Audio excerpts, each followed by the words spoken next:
Welcome, Mr. Rajesh. Hi, good evening, Ananya. Good evening. So we all set on time, so we'll start Yes. at 5:30. Yes. We'll start. I'll just check. So you need to enable the screen sharing, Ananya. Yes, I think it's not done. No, it's not done. It's saying host disabled participant screen sharing. Oh, that will be done by Santosh sir himself. Okay, sure. He will do it. He will do it.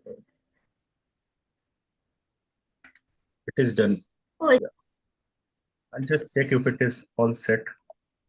please.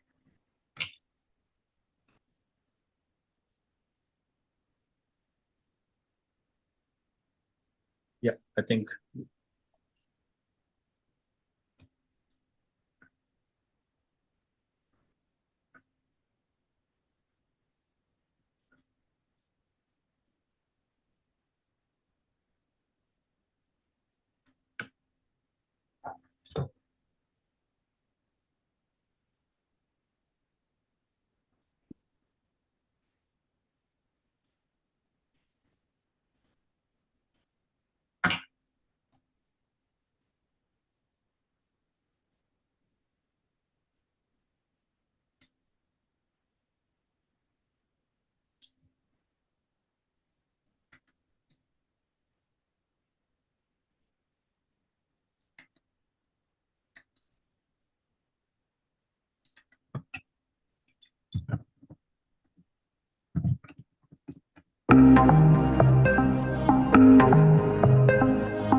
Good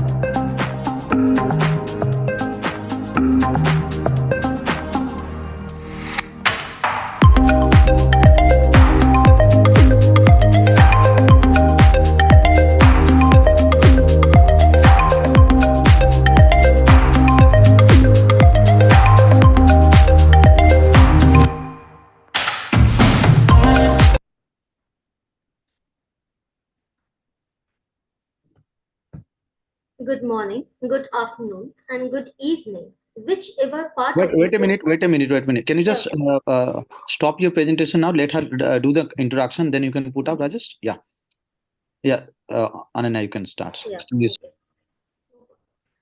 Good morning, good afternoon, and good evening, whichever part of the world you are joining us from. Global Council for the Promotion of International Trade welcomes you all for today's exciting Global Sustainable Development Summit 2023. I am Ananya Banerjee Chatterjee, the R&D and Communication Officer, and your host for the evening. Sustainable development is a guiding principle for achieving human development goals while preserving natural systems, capacity to provide the natural resources and ecosystem services that the economy and society rely on. These words encapsulate the core philosophy of the summit. In an era of rapid industrialization and environmental concerns, the pursuit of sustainable development is not just an option but a necessity. It is a vision that seeks to balance the well being of humanity with the preservation of our planet's resources. The Sustainable Development Goals have set ambitious targets that necessitate a transformation in both public and private sector. This transformation involves new business models, innovative technologies, and more sustainable and ethical businesses. It opens up new opportunities for the private sector, with MSMEs poised to benefit significantly. Sustainable development models are projected to unlock more than $12 trillion in global GDP. Creating countries' opportunities for MSMEs have been identified under each SDG, and the Global Sustainable Development Summit 2023 will focus on showcasing business examples and SDGs supporting good practices and initiatives. So let's begin the summit. So I would like to call our first speaker, Mr. V.R. Rajesh, Chief Revenue Officer, Clerks Private Limited. He has over 2 decades of invaluable experience in senior leadership roles spanning various sectors and geographies. He is a seasoned professional distinguished by a profound understanding of government businesses and client growth. Welcome, Mr. Rajesh, and over to you. Thank you, Ananya, and good morning, good afternoon, good evening to all who are joining from different geographies. I'll just quickly share my screen. I hope my screen is visible. So I think Ananya has rightly put the agenda why we are here today, and I would be touching upon the one of the SDGs where we are working on SDG 6, which is on clean water and sanitation. Now, I if you see the photograph which is there in front of you, there are two glasses of water. And if you ask, most of the people would say that left-hand side of water, which looks clean, is clean, and the right one is not.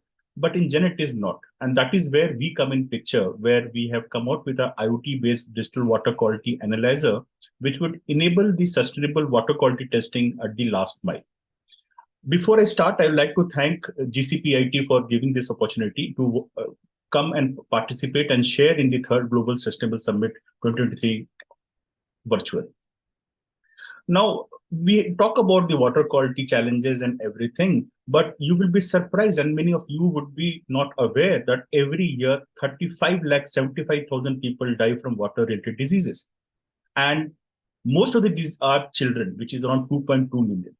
if you take this number in a context, it would be like a jumbo jet crashing every hour and everybody's dying. It's huge. And with the climate change taking place, the numbers are increased.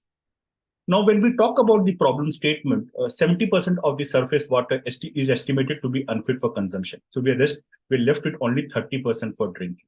Nearly 40 million Indians suffering from waterborne diseases like typhoid, cholera, and hepatitis nearly 4 lakh fatalities are happening each year. Water pollution also damages crops as infectious bacteria, diseases in water are used for irrigation, prevent them from growing in the right manner. As per one of the estimates, water pollution cost to Indian governments approximately $7 billion a year. And it associated with 9% drop in agriculture revenues and as well as 16% decrease in the downstream in agriculture yields. Now, what is the solution? Peter Decker rightly mentioned, if you can't measure it, you can't manage it. We need to identify where the gaps are. Now, if you look at ahead, there are changing landscapes are coming in picture, which is again raising a lot of challenges and opportunities as well.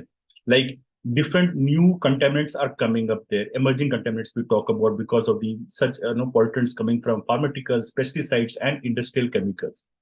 There, the consumer awareness has also increased. Post-COVID, people are interested to know the water quality, what are the challenges which is happening there. There's an opportunity there. And for a stakeholder or ecosystem point of view, data management and analytics becomes very important. And if you summarize all these opportunities and the challenges, the technology will play a very pivotal role, not only to improve the water quality, but also to contribute public health and environmental sustainability.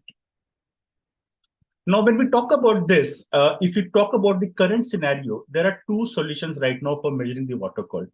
One, we have got labs, which are basically at state level or district level, both managed by government and private sector. There are around 2,086 odd enable accredited labs in India.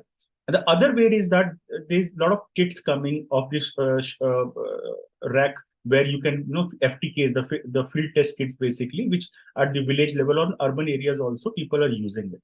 Now, both have their own shortcomings. If you talk about the laboratories, there's a high infrastructure cost for setting up those labs. And there's a high reverse logistic cost for getting the samples from the last mile to the labs and getting that result, and it takes time as well. Now, if you talk about the FTKs, that kits basically, they have low accuracy. But as per one the report which we got and we checked with the labs as well, the accuracy is somewhere around 45 to 50%. And again, it needs technical expertise. Training is required to be done on that. When this 2 point came in, the Ministry of Jal Shakti and Startup India came out with a National Innovation Challenge, and they wanted to bring one solution which will have the ease of FTKs, the kit where it can be used by the last mile without much technical experts, and the accuracy should be lab equivalent. That is where what we came out is a innovative device, which is an IoT-based handheld digital water quality analyzer, which can accurately measure multiple parameters in the same device, like turbidity, potential of hydrogen, FRC, total hardness, color, total dissolved solids, electrical conductivity, and heavy metals like lead, iron, and chemicals like fluoride and nitrate. And we keep adding that. Now, what's the benefit here? With this device, basically, it's a connected device, which means you can connect it to multiple servers, for example, and multiple ecosystem players like Jal Shakti Department, Rural Development Department, or Women Child Department can take this data, and on this data, they can take the corrective measures on the field as well. This is very easy to use device. We have put a touch screen there where the villagers basically who are not very technically enabled or illiterate, for sense, they can also easily can use this device with very ease. Now, who are this ecosystem player when I talk about? Like government and private laboratories, research and academic institutions, industrial commercial establishments. We work with NGOs, development agencies, and obviously the state government, the public health engineering department, or the Jal Jeevan Mission department. Our solution is basically scalable. So it means it's a low cost compared to large lab setup, allowing the drinking water quality analyzers to be deployed at variety of contexts, ranging from small scale communities in water system or to the big urban smart cities as well. And with a certain upgrades, we could also use many other water sources like surface water, groundwater, distribution networks, or making it versatile and usable in variety of scenarios and contexts. Recently, we were also post winning the National Rivers Challenge. We were awarded by Honorable Minister of Jal Shakti Department. And our primary mission is to bridge the technological gap and bring essential water testing capabilities to the last mile, focusing on the remote villages, Gram Panchayat in developing nations, by deploying our analyzers to access crucial water quality information autonomously, reducing their dependence on distant laboratories. Now, this is the journey. We started 2021. We are incubated IIT Delhi, KIT Bhubaneswar. We did a pilot with Haryana government in 3 villages. We also did a pilot with Tata Trust in Assam to understand what were the efficacies and what are the challenges while using from a user interface and experience standpoint.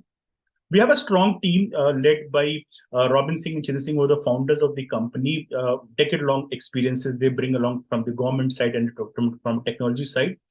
We have Dr. Tapan K. Gandhi, who is Associate Professor of IIT Delhi as an advisor. And from toxicology standpoint, Dr. Asim Bhatnagar is our mentor, who is ex-director in MAS. Now, well, I'd just like to share what we did in Haryana. So we went to the villages where these women, specifically women, were using the normal FTKs on the field and with the chemicals and other things. Now, what we did is that we did a change management where we gave them the device. We asked them, show them how to use it for once. And then you will be very happy to know they were very easily able to use it just like a mobile phone. And they did around 100 tests in 3 days activity, which we did. And the user experience came in like language. We can customize that in local languages as well on that part. Similarly, we went to the northeastern side, Assam, and we also worked in around 11 villages. And if you see, there has been a great change from a woman empowerment standpoint, because these are the women who are from the villages who have been assigned for testing the water quality.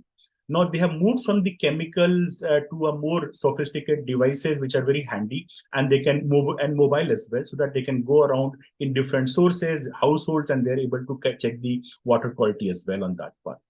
Now we're not stopping here. Basically, this is the device which you are seeing on the left hand side. We also come up with an inline TDS meter. Now what we are planning to do is that if you talk about the water, it's a large area. So there are a lot of parameters which we are adding. We are doing only 11 or 12 parameters right now. We are in process to add multiple parameters so that this device becomes a decentralized lab at a panchayat level or at a village level, where the water quality testing will not be dependent on a state lab or somebody has to come over there and capture the data. The common people of that village, of the Gram Panchayat, are being empowered with this device to check the water quality. And this data goes to the central server of the water quality department, and the corrective measures can also be taken on a timely basis.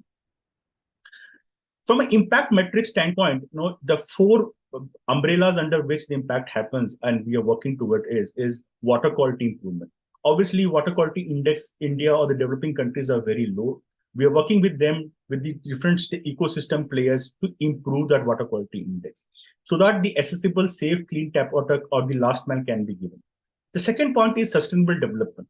What we are also trying to do is that basically we are, if not spending much on the training, the existing villagers will be enabled to use these devices so that the model of testing the water quality would be sustainable in a manner. And it will be data driven so that the corrective measures can be done proactively as well. The third aspect is how to improve the operational efficiencies, like reduction in the energy consumption, traveling to different locations. So this becomes a mobile, so it is easier to be used, and improving the overall performance and efficiency in the team who is working in the water quality department. And last but not least, we are again looking for a continuous innovation where we would love to collaborate with different sectors who are working on SDG 6 and collaborate with them, partner with them, and see how this water quality analysis could be advanced, and solutions should be provided to be enabled for the end user as well. So this is what I would summarize to. I believe the technology would obviously guarantee the efficacy and accuracy, thereby rendering the water quality testing accessible and user-friendly and sustainable at the last mile. With this, I would like to thank the GCPIT team, and thank you very much for that one. Thank you, Mr. Rajesh, and would like to ask some few questions. Yes. My first question will be, In what ways does water quality testing play a crucial role in preserving biodiversity and protecting aquatic ecosystems, especially in the face of climate change and pollution? That's a great question, Anya. And I think when we talk about water, the ecosystems all are connected. Now, when we talk about testing the drinking water or being the aquatic or surface water, for example, you will be able to take the corrective measures only when you know what are the parameters there or what are the chemical or the physical or the biological challenges are there. As I mentioned, you need to, if you need to manage it, you have to measure it. The first thing is that, unfortunately, despite of all the effort from the government and the different stakeholders, the number of testing is very low. If we need to increase the number of testing, and also we have to diversify on the what are the different parameters we need to test it. Once we have this data with us, then we will be able to take the corrective measures, which will further sustain the aquatic life or the human life or the agriculture altogether as an ecosystem. Thank you. My next question will be, could you share insights into how advances in water quality testing can help mitigate the impact of industrial and agricultural runoff on water bodies, thereby reducing harm to both the environment and human health? That's again a great question, and I think that's a follow-up to the earlier question. When we talk about ecosystem, agriculture, aquatic life, human, everything is connected. Now, why I'm saying is that, for example, we have seen the abusive fertigation happening in agriculture. Now, this is increasing day by day, and no area, no state is left apart from that. Now, when we talk about these runoff, which is happening because of the natural or the man-made changes happening in the ecosystem, there is huge challenge here basically to take the corrective measures. Now, once the water is into the river or into the pond or to a lake, then it is very difficult to measure that. So with these, decentralized lab which we are talking about can be put it in the different locations near to the industries or agriculture, and continuous or regular testing will enable and check the corrective measures has to be taken on that. So we know exactly where the pain points are and we can take the corrective measure then and there on. Great. Thank you. My next question will be, can you elaborate on the role of water quality testing in achieving Sustainable Development Goal 6, clean water and sanitation, and how it contributes to broader global efforts to ensure access to safe and affordable drinking water for all? Great. Okay. So basically, when we talk about SDG 6, they talk about clean water and sanitation, right? So clean water, when we talk about the first fundamental challenge here is basically we don't know. If you recall the first slide which I have shown you, the two waters may look like they go different. It is one was looking clean, another was looking not clean, but doesn't mean that it is safe for drinking water. And the major issue there basically is that nobody is measuring this. In urban areas or being rural areas, the quality testing the number of quality testing which has been happening is very low.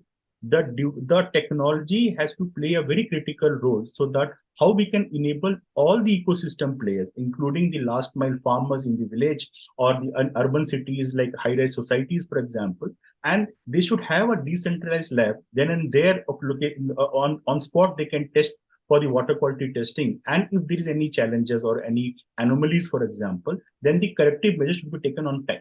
I can give you a very great example, which I was in Assam, I learned. When you start to push the water from a source to the last mile to a pipe network or something, it is not necessary that the source, if water is safe, the last mile is also getting a safe water, because in between the pipes could be damaged or something. Challenge would be there. So basically, at the last mile, the testing is very important, and that is where it is going to. Once we are able to identify if there is some challenges at the last mile, the water quality is not at that quality, then the corrective measures can also be taken on time, and it's all can happen if the data is available with the stakeholders. And that is where the Jal Shakti department or the Jal Jeevan mission is working with the technology company like us to enable this ecosystem so that real-time monitoring can happen as well. Thank you. My next question is, how does water quality testing support disaster preparedness and response efforts such as monitoring water contamination during natural disasters like hurricanes and floods? Great. So recently there was a flooding, and what we have also seen is that the challenges are the entire ecosystem is not ready for. These are all happening once in all, and we should be ready with this. Your question also has an answer. Once we have those decentralized lab which are run or operated by the last mile people, then only the government alone cannot take all these these steps. The end user or people like us who are living at the last mile should be also be enabled to test the water quality. Like for example, a flood like situation or a hurricane like situation happens. No, we cannot be dependent on a department to come and do the testing. That's the reason why we are saying that no, these devices should be would put at a decentralized level, and the testing should happen. And if you are able to make that infrastructure in next 3 to 4 years, you will be able to see a big benefit on that part. Great. So thank you. My next question is, how can improvement in water quality testing contribute to addressing global water scarcity issues, particularly in regions with limited access to clean and safe drinking water? Okay. So I think I touched upon that as well. That out of the 70% of the surface water is not safe to drink. Only we are left with only 30% water. When we talk about the water reuse, and I'm sure the other panelists will be there who are talking about the grey water and other things. That there is one part which you're talking about conserving the water. But the second most important where we work here is on water quality. Now, when you do the regular testing of the water, so for example, the RO waters, for example, or purifier, for example. No, there also we need to do the testing regularly, the water quality, so that the wastage of water is being controlled. The second most important parameters where the regular water quality testing can enable to water conservation. Basically, we need to train. That's where we are working with schools and colleges, where the young generation is there. We have to make them aware about what are the different parameters of the water is there, what are the challenges because of those parameters. And if you're able to train the young minds of tomorrow, then obviously they will be going forward and replicating that in their houses or schools or other businesses across. Thank you, Mr. Rajiv, for answering all the questions so efficiently. Thank you so much. Thank you, Ananya. Thank you so much for inviting me, and I hope I was able to create value. And we should all together work on the sustainable goals together. Thank you. So, the next speaker is Ms. Sangeeta Robinson, Chief Sustainability Officer, PBR Inox Limited. She has a 2.5 decades of rich and diverse experience leading communications, sustainability, and inclusion at Tata Group, IBM, and PVR Cinemas. She has been widely recognized for her innovative approach to communication and sustainability, value creating strategies. Ms. Sangeeta is a co-author on SDG 8 and CISR expert candidate with Shekra Institute USA, GRI Certified Sustainability Practitioner. Welcome, Ms. Sangeeta.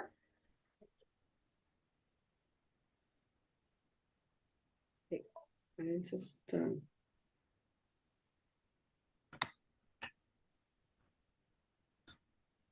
thanks a lot, Ananya. Just sharing my screen. Yes, please. Yeah, is it visible? Yes, it's visible. Okay, fine. So thanks GCPIT for inviting me once again. We were together last year, and it's a pleasure to be with you all again. So I'm doing a kind of an overview of what a cinema, how a cinema looks at ESG. So it's a bird's eye view. So I will be going through the various initiatives we take under environment, social, and governance. So as you can see, my first slide talks about, it gives you the kind of profile. So we are among the top 300 listed companies, actually 257 to be exact, as per market capitalization. So those of us who are listed on the Indian Stock Exchange are aware that the reporting framework is BRSR. So since 2016-17, we have been reporting as per SEBI's mandate, first on the BRR, now on the BRSR, and it's really exciting to see how this space is evolving. Our current footprint is 362 cinemas. For those who are not aware, PVR and Inox have come together, the largest two cinema chains. So we have 1717 screens as we speak, and our presence spans across 115 cities. Our material aspects that are most significantly material for us is, of course, energy and water management, product quality, employee and customer health and safety. Extremely critical because the kind of number of people who walk into our cinemas on a daily basis, waste management, and customer employee inclusion. So while the SASB material aspects for cinema do not include inclusion, but in India, PVR, before the merger, way back in 2018, realized that catering to various customers was very key to us, and this is not outlined by SASB's sectoral material aspects as identified, but this is something that we have added along with waste management. In terms of, so those of us who are aware of the BRSR framework, well, yeah, the environment piece is covered by principles 2 and 6. The social piece is covered over 3, 5, 4, 5, 8, and 9. And the governance piece is covered by 1 and 7. So there are a total of 9 principles for those who are not aware of the BRSR framework. So from an environment point of view, we are working a lot on renewable energies, and by the end of this calendar year, we will have 14 live sites. 4 are already live, and there are 10 more that are in progress.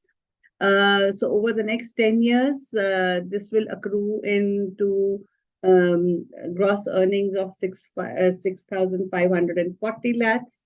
Of course, deducting our consumption, it would come to a net earning of 3,753 lakhs and a carbon saving of 36,773 tons.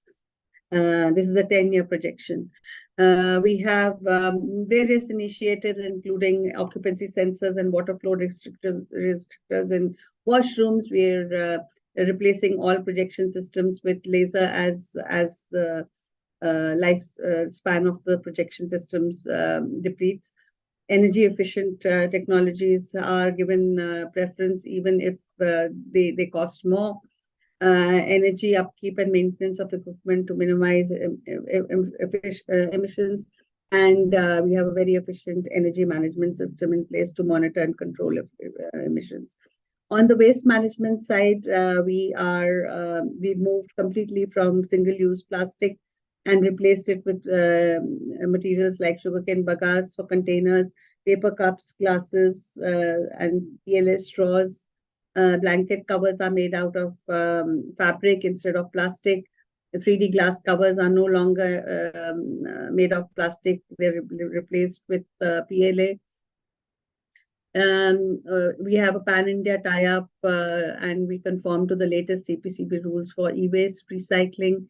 We are also covered by EPR for plastic packaging for imported products, because we import a lot of equipment for our cinemas, and we have aligned to the latest EPR requirements.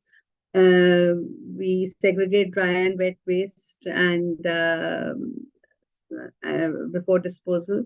Then, of course, there are a constant work is on to reduce waste generation across our value chain.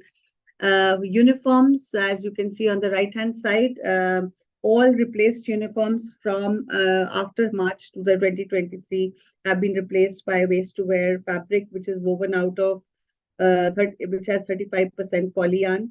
and 65% cotton. And this polyyarn is made out of PET bottles. Similarly, for shoes, we have moved to shoes where the uppers are made out of PET bottles. The cleaning chemical containers, which we use, of course, because of so much of cleaning and sanitization has to be done. We've moved into a methodology where the containers don't reach are not thrown. And there's a tie-up with Diversey, and Diversey takes back the containers and refills them and sends them to us. And this has just been started. On the social side, yes, of course, the regular employee well-being policies, a very robust POSH framework is in place. Our gender diversity at senior management levels is very extremely good. In fact, 3 of the 10 key functions are headed by, out of 12 top key functions, 4 are being headed by women, including sustainability, corporate communications, legal, and sales. We've got a very strong customer complaint mechanism. In fact, I would like you all to try it, and you will definitely get a resolution. It's a very responsive system. Grievance redressal across all stakeholders is ensured. And right now we're working on ensuring sustainability in our supply chain so that we can then also disclose scope 3 emissions. And there are numerous CSR programs that are delivered under the aegis of PVR Nest, which is the CSR arm for PVR Inox cinemas. Product quality and awareness, of course, is extremely important, and we ensure that the nutritional information, allergens, etc., are mentioned on our products. We make sure that close to expiry date products are disposed of, and of course, everybody is aware that PVR has set the bar extremely high as far as cinema exhibition industry in the country is concerned. Customer health and safety is extremely important, especially because for 90% of our employees, the cinema is the office, and they are serving a very large customer base. So we follow extremely high standards of safety and security, especially since it's a very, very vulnerable space for that 2.5, 3 hours. We conduct third-party security audits. We have a system of recording near misses. We have very stringent systems to ensure electrical and fire safety. Across the board, fire retardant fabric is used. And of course, in terms of prevention and mitigation of accidents, we ensure that there's a very strong learning mechanisms that follows recording of near misses. On the governance side, well, we have a 20% gender diversity on board. We have 2 women on board instead of the stipulated 1. We have a very, very robust grievance redressal mechanism for all stakeholders. Ethics policy and code of conduct is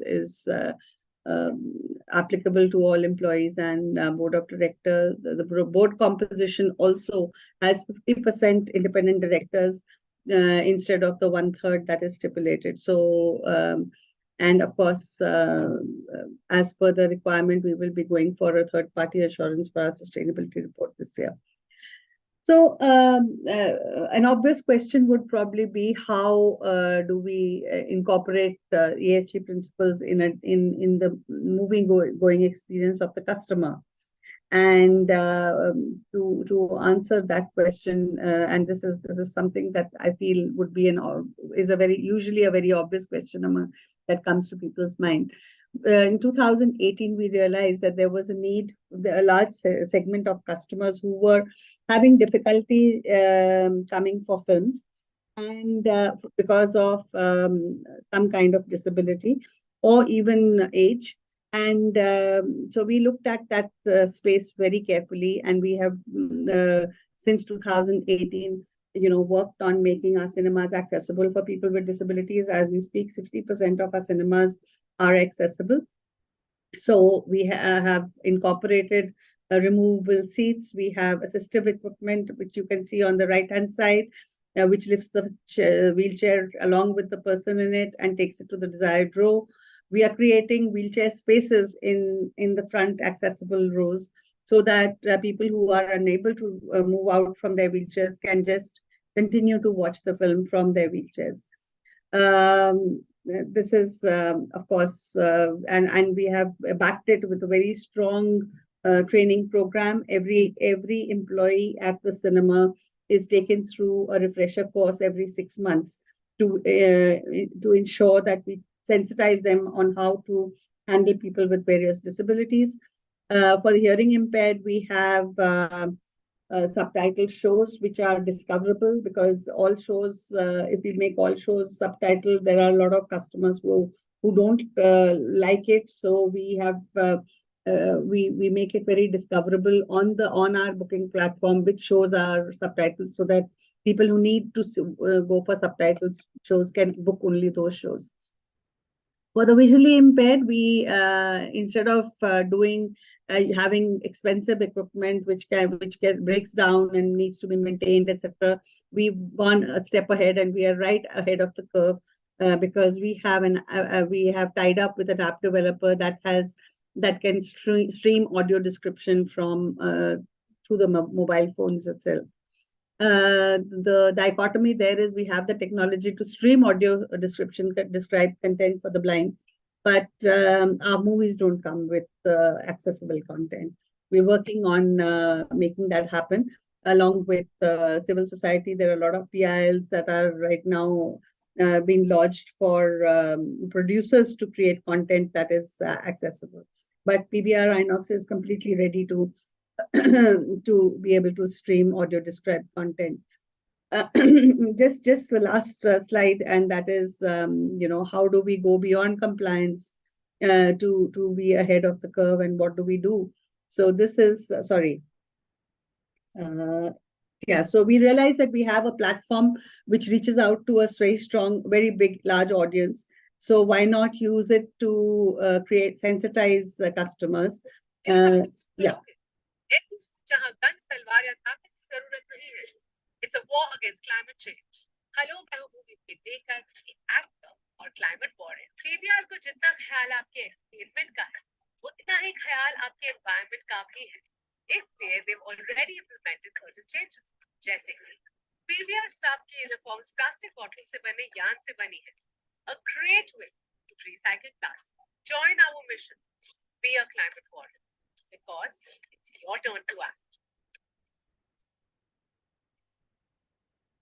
Yeah, so as you can see, that we ran that extensively since March onwards to sensitize moviegoers on making sustainable choices in their lives. And I think that's an influencer. As an influencer, we've tried to do our bit. We've taken a little break on this campaign right now, and it'll be back with a few more triggers from our side. That's all for today. Thank you. Thank you, Ms. Robinson, and that was really helpful and informative. And now I would like to start with a few questions. Yeah. So my first question is, how has PVR Cinemas engaged with its patrons and the wider community to raise awareness about sustainability issues and encourage more sustainable behaviors? I think I already answered it with that last slide in the film. Oh, just a moment. My next question is, could you share any innovative approaches or technologies that PVR Cinemas has adopted to enhance sustainability in its theaters, and how have these initiatives have received by customers and these other stakeholders? Okay, so I've answered that also, but I'll elaborate a little more on that. So in terms of innovation, the app is definitely an innovation, and it's not our innovation, but then we have promoted the innovation. We had the option of going with an American app, and we chose to go with an Indian developer who has created this very innovative technology where when a movie is playing, and if the person has the or has downloaded the audio description of the file on his phone, he switches it on and it syncs with the audio of the audio track of the movie, and the audio description for the blind starts exactly where the movie is. So if he's coming 5 minutes late, it's not that he'll start the audio description and there'll be a 5 minutes lag. It won't happen like that. So it's a very beautiful technology, because it also, one, it gives the power of the audio described content in the customer's hand, and we, from a cinema's point of view, there is no requirement for have buying that equipment, maintaining the equipment, giving it to the customer, making sure that it works through the 3 hours of or 2.5 hours of the film, and then collecting it back from the customer. So this is of course a very innovative technology that has been incorporated, and it has been received extremely well. Unfortunately, we don't have enough movies that come with audio description. For the people on wheelchair, the equipment I showed you, and if I had time, I would have shown the video too, is again ahead of the curve, because we import it from Europe. And in India, there are very few places that you will see that equipment. And it required a lot of extensive research to come up with an equipment which was not auditorium or agnostic and could be used anywhere in the cinema. And this has really, really helped, and our customers are extremely happy and buoyant about it. In fact, there are people who also, asked for the name of the company, etc., because it's a track-based system. And if you remember, there was a picture I showed you with that person coming down the stairs. The track, like the track of a tank, it grips the edge of the steps and it brings the wheelchair down. And it's very smooth and it's extremely safe.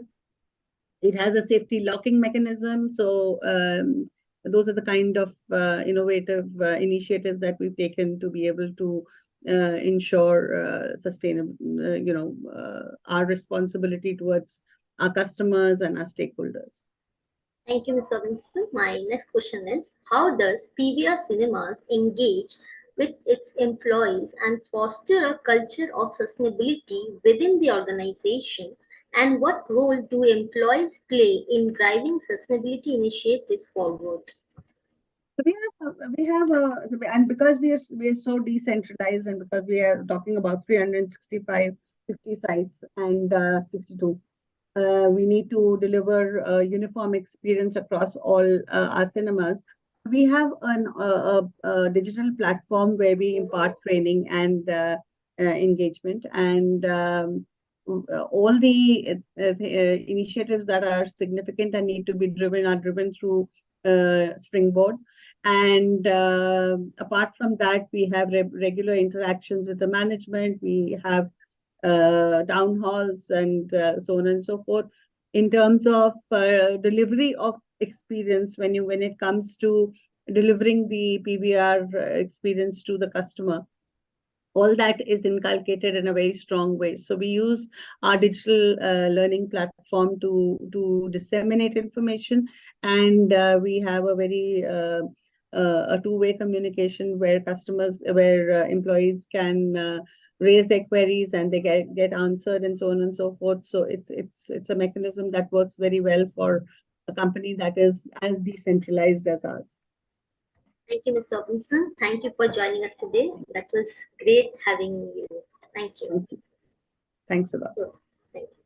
So our next speaker is Ms. Ritika Azaria Kuruvilla, founder the Ashok Tree and Mission Director India Global Alliance for Sustainable Media and Publishing.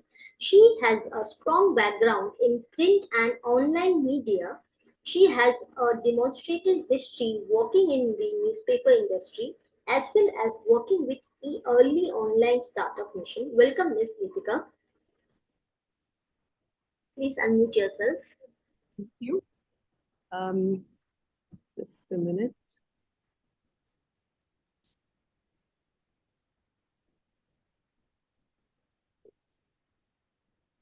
For some reason, I'm unable to share my screen. Just a second. No idea what that is.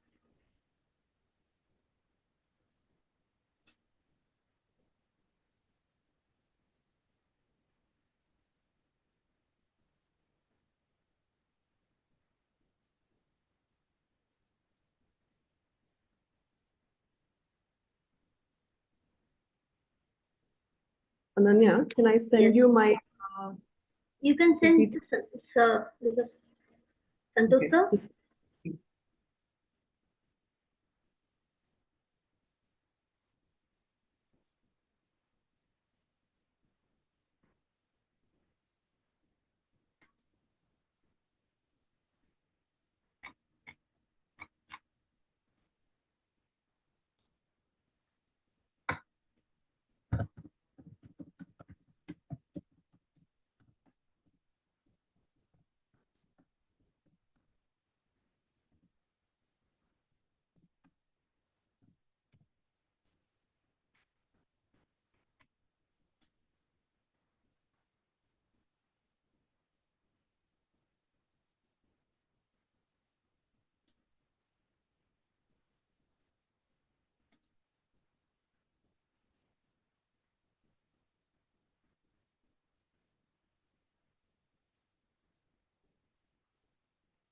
just give me a minute, yeah? Yeah, no problem. Please take your time.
Santosh, could you see if you can present it from your side?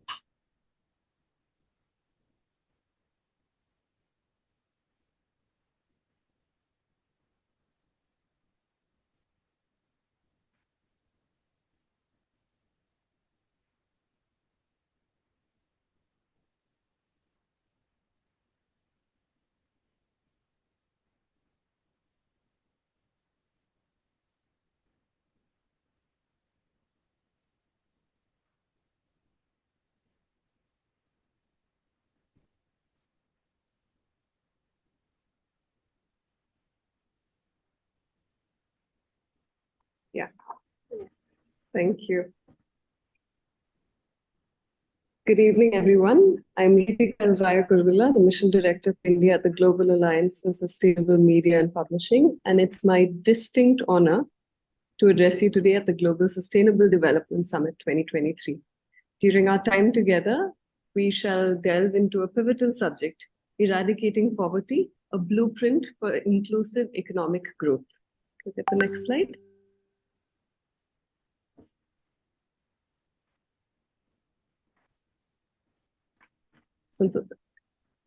Our agenda for this evening is straightforward. What we're going to do is explore the essential challenges associated with poverty eradication, presenting a comprehensive blueprint for inclusive economic growth, discussing the role of SDGs in this mission, sharing noteworthy case studies, and providing policy recommendations to help alleviate poverty.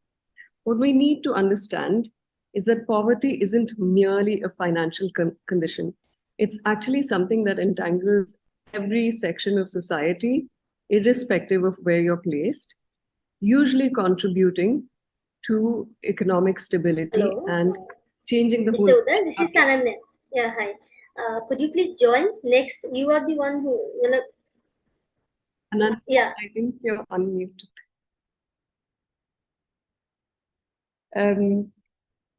Poverty, however, is not limited to income disparities. It encompasses a multitude of challenges that impact societies on social, economic, and environmental dimensions. The next slide.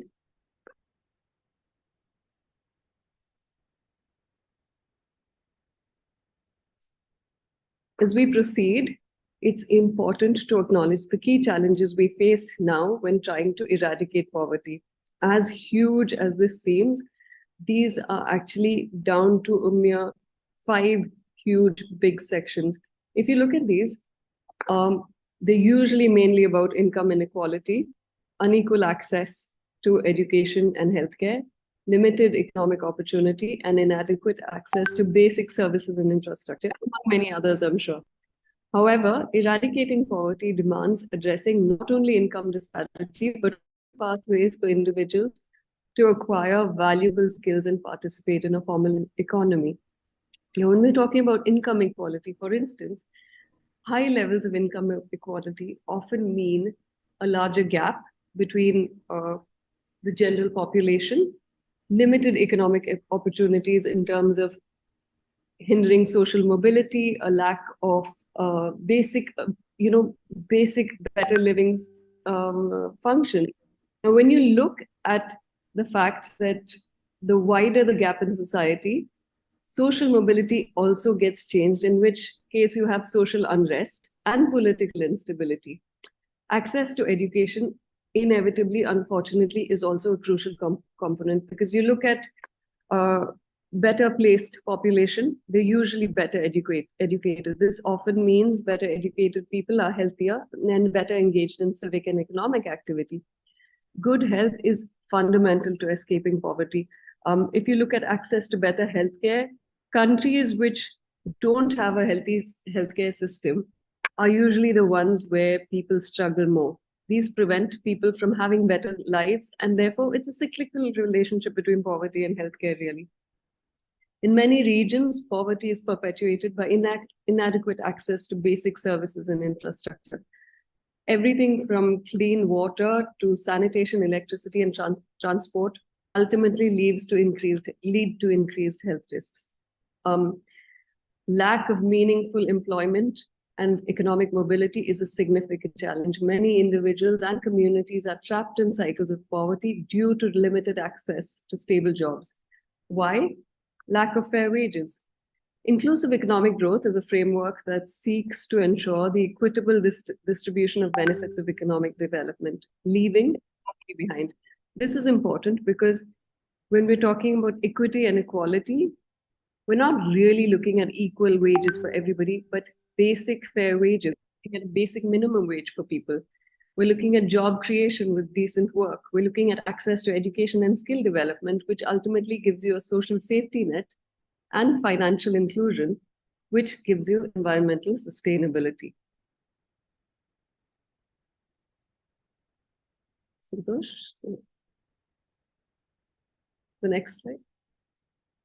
The Sustainable Development Goals established by the previous slide, please, by the United Nations in 2015 play a huge vital role in the pursuit of inclusive economic growth. The next slide, Santosh. And poverty eradication. Now we're looking at the 5 main goals, which have no poverty, decent work, economic growth, and quality education, as well as good health and well-being, including industry, innovation, and infrastructure. No poverty is the foremost goal, essentially, because the root cause of poverty is as I've said before, income inequality and a lack of access to quality education and healthcare. To attain inclusive economic growth, we do need to focus on the key pillars of inclusive growth, including education, as I've said before, healthcare, employment, and a robust social safety net. These pillars collectively represent the foundation on which we can build an inclusive, resilient, and prosperous society. Investing in these 4 pillars and aligning our efforts with SDGs help us move closer to the overarching mission of eradicating poverty and fostering a world where everyone has the opportunity to thrive. Next slide, please. Now, to illustrate this further, we're looking at, I've just taken 3 case studies that actually prove how you eradicate poverty, and these are successful cases in different countries. I'd like to talk about the MGNREGA in India, the Mahatma Gandhi National Rural Employment Guarantee Act, which began in 2005. This essentially guarantees a minimum of 100 days of wage employment to rural households. What this does is primarily focus on unskilled labor, giving them a basic minimum wage. This means minimum wage. This means they're actually able to survive. Grameen Bank, for instance, in Bangladesh, started by Muhammad Yunus in 1983, which is something that I'm sure we've all heard about, pioneered the concept of microcredit, especially for women, helping them believe in the power of entrepreneurship and self-sufficiency. Mexico, interestingly, has something called conditional cash transfer programs, which actually provide financial initiatives to families that meet specific criteria, which means you put your children in school, you get something. You attend health checkups, you get something. What this does is bring up a whole layer of society which otherwise essentially remains unseen. Next slide, please.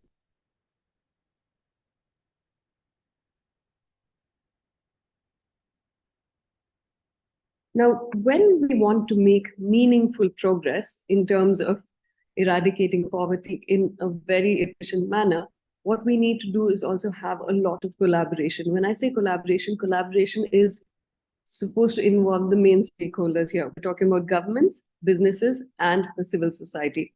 Some key recommendations for each stakeholder in the group here are outlined, emphasizing, again, the importance of education and healthcare, as well as social safety nets and CSR diversity and inclusion, as well as, and here's the important part, fair wages and community development, as well as social entrepreneurship.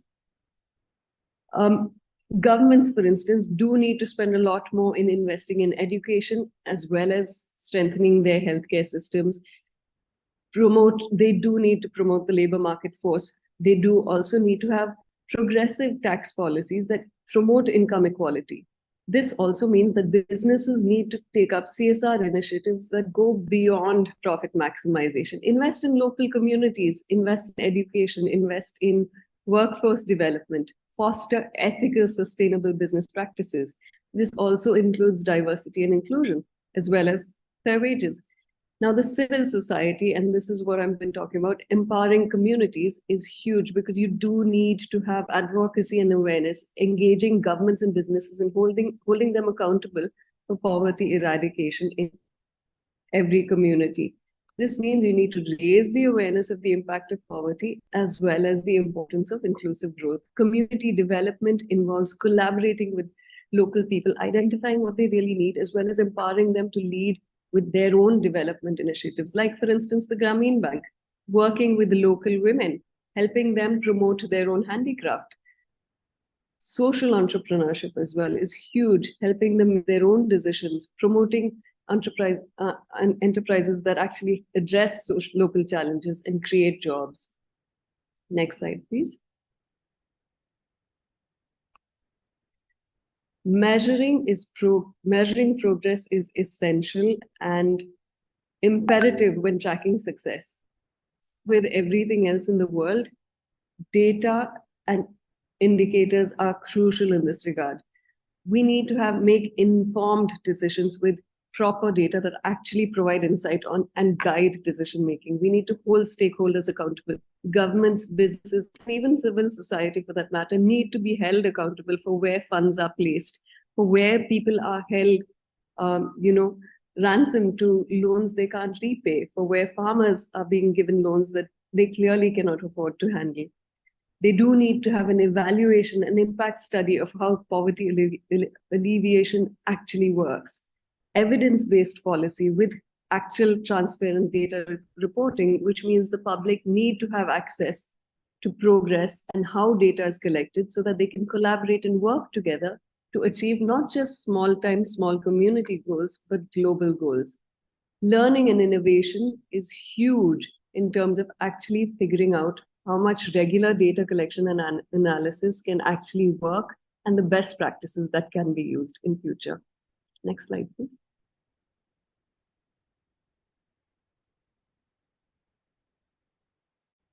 Collaborative partnerships between governments, NGOs, businesses, and international organizations are vital for the effectiveness and significance of our mission. This is simple because resource mobilization, as well as expertise and innovation, added together with local knowledge, can only work for the betterment of society. We're looking at leveraging technology as well as scalability with a shared responsibility, all working towards sustainable development goals. Last slide, please. In conclusion, let me leave you with this one thought.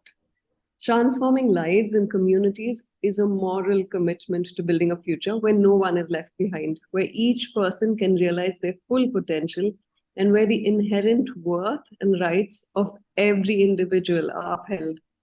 Now, this means we're not just looking at justice and equity, we're looking at protection of human rights. We're looking at empowering marginalized people. We're looking at nurturing a more inclusive world for everybody. This is an obligation to work together. And when I say collaborate, actually collaborate with compassion and determination, ensuring an inclusive and brighter, equitable economic growth happens across the board for a more prosperous future. Last slide, please.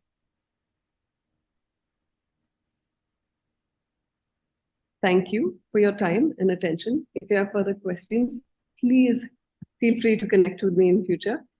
However, please remember, no matter where you're placed today, what can you do to help as a person? What policies can you change? And whom can you create a greater change? Thank you.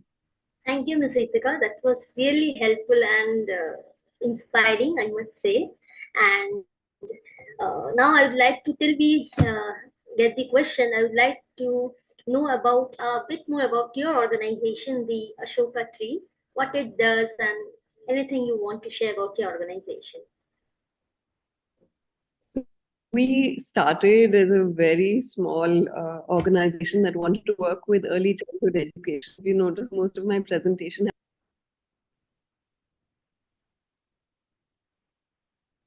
Ritika?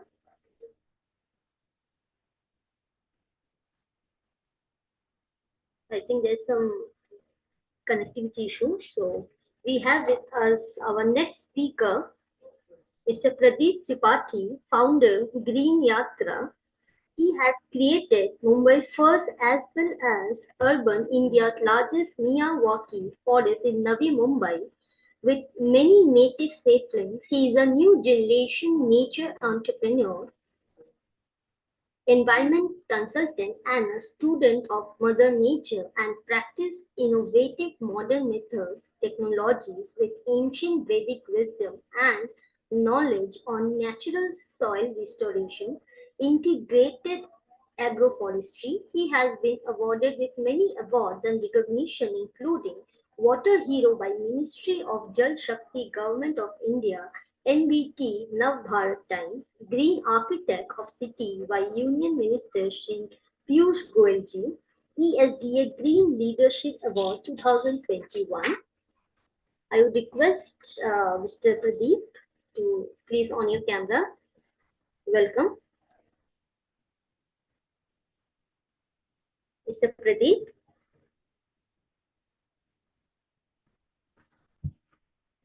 Please on your camera, please.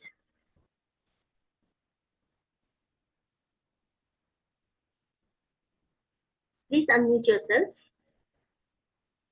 Hello everyone. Over to you, please. Yeah, thank you very much for giving me opportunity to speak. And sorry, I was not keeping well, so I just No problem.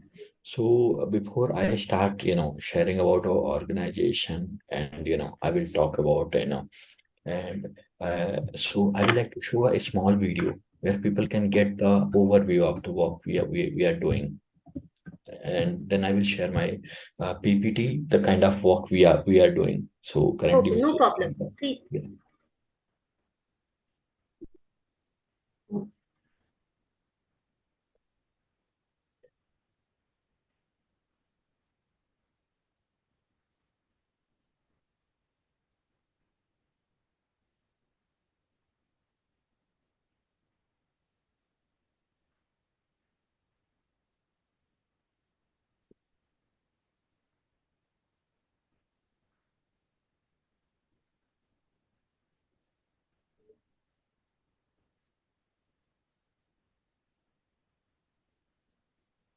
Can you hear the sound? No, Is it coming with the sound or not? no, no. I There will is have to check. no sound. But it should even, let me check. No, can you just play it? You have not yet played.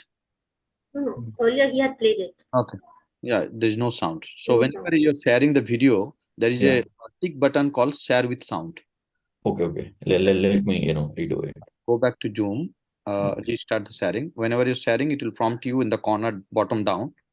Please share with sound. Yeah, got it. Thank you.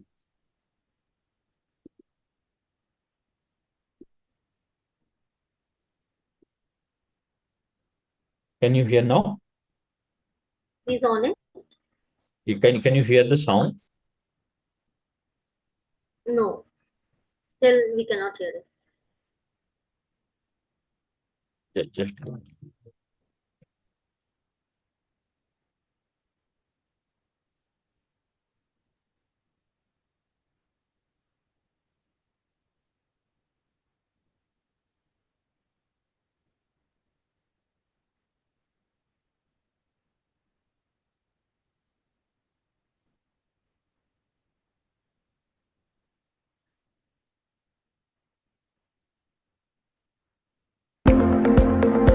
Yes.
Thank you for watching this video. This is overview of the kind of work we are doing. And Green Yatra has a specific approach we generally go for. So that is uh, everywhere we see that the development is happening in any, our focus area is a mostly urban space. So we are seeing the human-centric approach. Everything is being developed, where is the prime focus on the human being. I'm developing the road.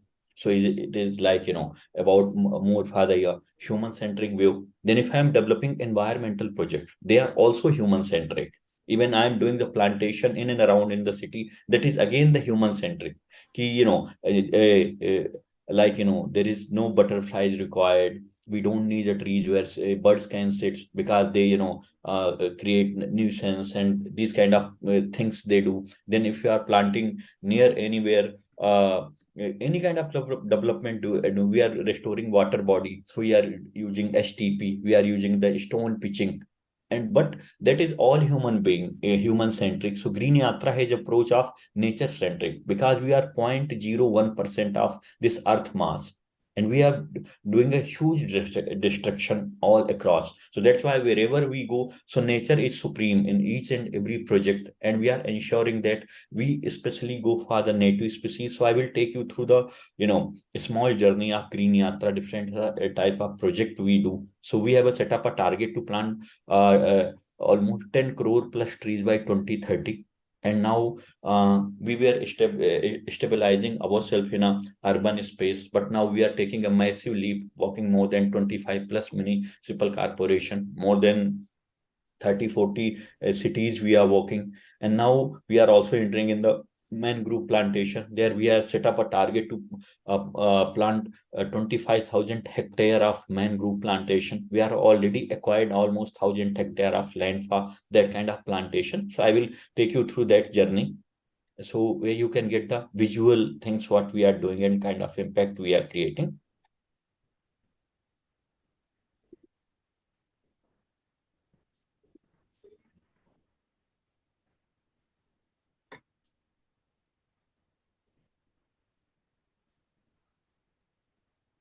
So this is our approach. What Green Yatra is a dedicated Green Yatra for sustainable and greener world. These are the some of the project we are doing, biodiversity parks. So I will say we are a one-stop solution for any kind of, because we have seen the many issues when we started working. If you want to do a carbon footprint audit, you have to run to some other organization. And then if you want to implement and offset your carbon footprint, if you want to do, so you have to run around multiple organization and multiple companies, and it's become a huge problem for anyone if I want to do. So we have created an ecosystem related to the environment. This is the under one roof solution, either urban plantation, green cover, water body restoration, carbon footprint, sustainability, sustainable educations, cause related marketing, climate educations, rainwater harvesting, rural empowerment and development. So everything you will get under one roof. That is a green yatra, and our still almost 80 to 90% work is on ground, because we have seen we are lots of talking about environment, but on ground action is a very low. If you see, and this is a sad to share that in if you see in a decade, so world's most polluted cities, maximum number cities are Indian cities. Currently, as I am from Mumbai, and you can see these days what is the situation in Mumbai. We are not able to breathe the proper fresh air, and this is happening across the India. So that is our vision, ki how we can fix that issues. We know that this is not only the responsibility of government, but this is a collective approach, and how we can do that. So that is green yatra has a prime focus on the urban space, and we work mostly in the most polluted area, industrial areas, mega cities. So that is our focus area, because when it come further fresh oxygen and good environment, we urban space people are most deprived people. We have a 24 into 7 electricity, we have 24 into 7 water supply, we have everything, but when it's come for the road infrastructure and air environment, we are just like most deprived people. If see, imagine wherever you go, our life span, we are putting lots of money for the mediclaim for health, but in average Indian, we are losing our life span by 5 to 10 years. Now some reports are saying 20 years. Can you imagine if you are staying in cities are now sick place? Now people are taking escape from the city. They want to settle down some smaller cities. So that is how we can, because we can't, everyone can't afford to leave this city. So how we can create a good air for them. So this is all about we are touching almost 14 SDG goals, sustainable development goals out of 17 goals. Then we are this is the impact we have created so far. So we have planted 13 lakh plus saplings. And what is happening when you go for the plantation, the most important thing is the survival. So we say that there is a lots of people, government bodies are making global world record, Guinness Book of World Record. We planted those many trees in one day, in few hours. But what about survival? As per the global agencies, studies has been done, and survival is not more than 30-40%. Even that is for the Asia, and in India, it is even lesser poor than that. So our focus is that we ensure 90-95% plus survival. So whatever plant we are doing, planting, we ensure it will convert in a sustainable trees. So we ensure the safety, security, future. Wherever we are planting the sapling, we ensure that there will be no development, trees will be not cut down. So we take proper legal permission. And that is the toughest job with all these legal strict clauses. Getting the government land in India and urban spaces, the toughest job for us. It takes some time to take 4-5 years to get the permission. But we are able to get the land and consistently working for it, because we can't give up. Because if you need a better future, better present, we have to work on these things. So that is the impact we have created. And that's why we have started doing plantation in the dumping yard, debris yard, where no development can happen. Plantation, people say, even the experts say, that plantation is not possible in this place, and then give us that land. And within the 2 year, so age problem is rising day by day. So we are ensuring that our solution should be is fast, is like, the pollution is rising, temperature is rising, heat island impact is rising each and every day here in the cities. So we have to solution very quick, because there is no land for the conventional plantation. There is no land for, kind of plantation we used to do that.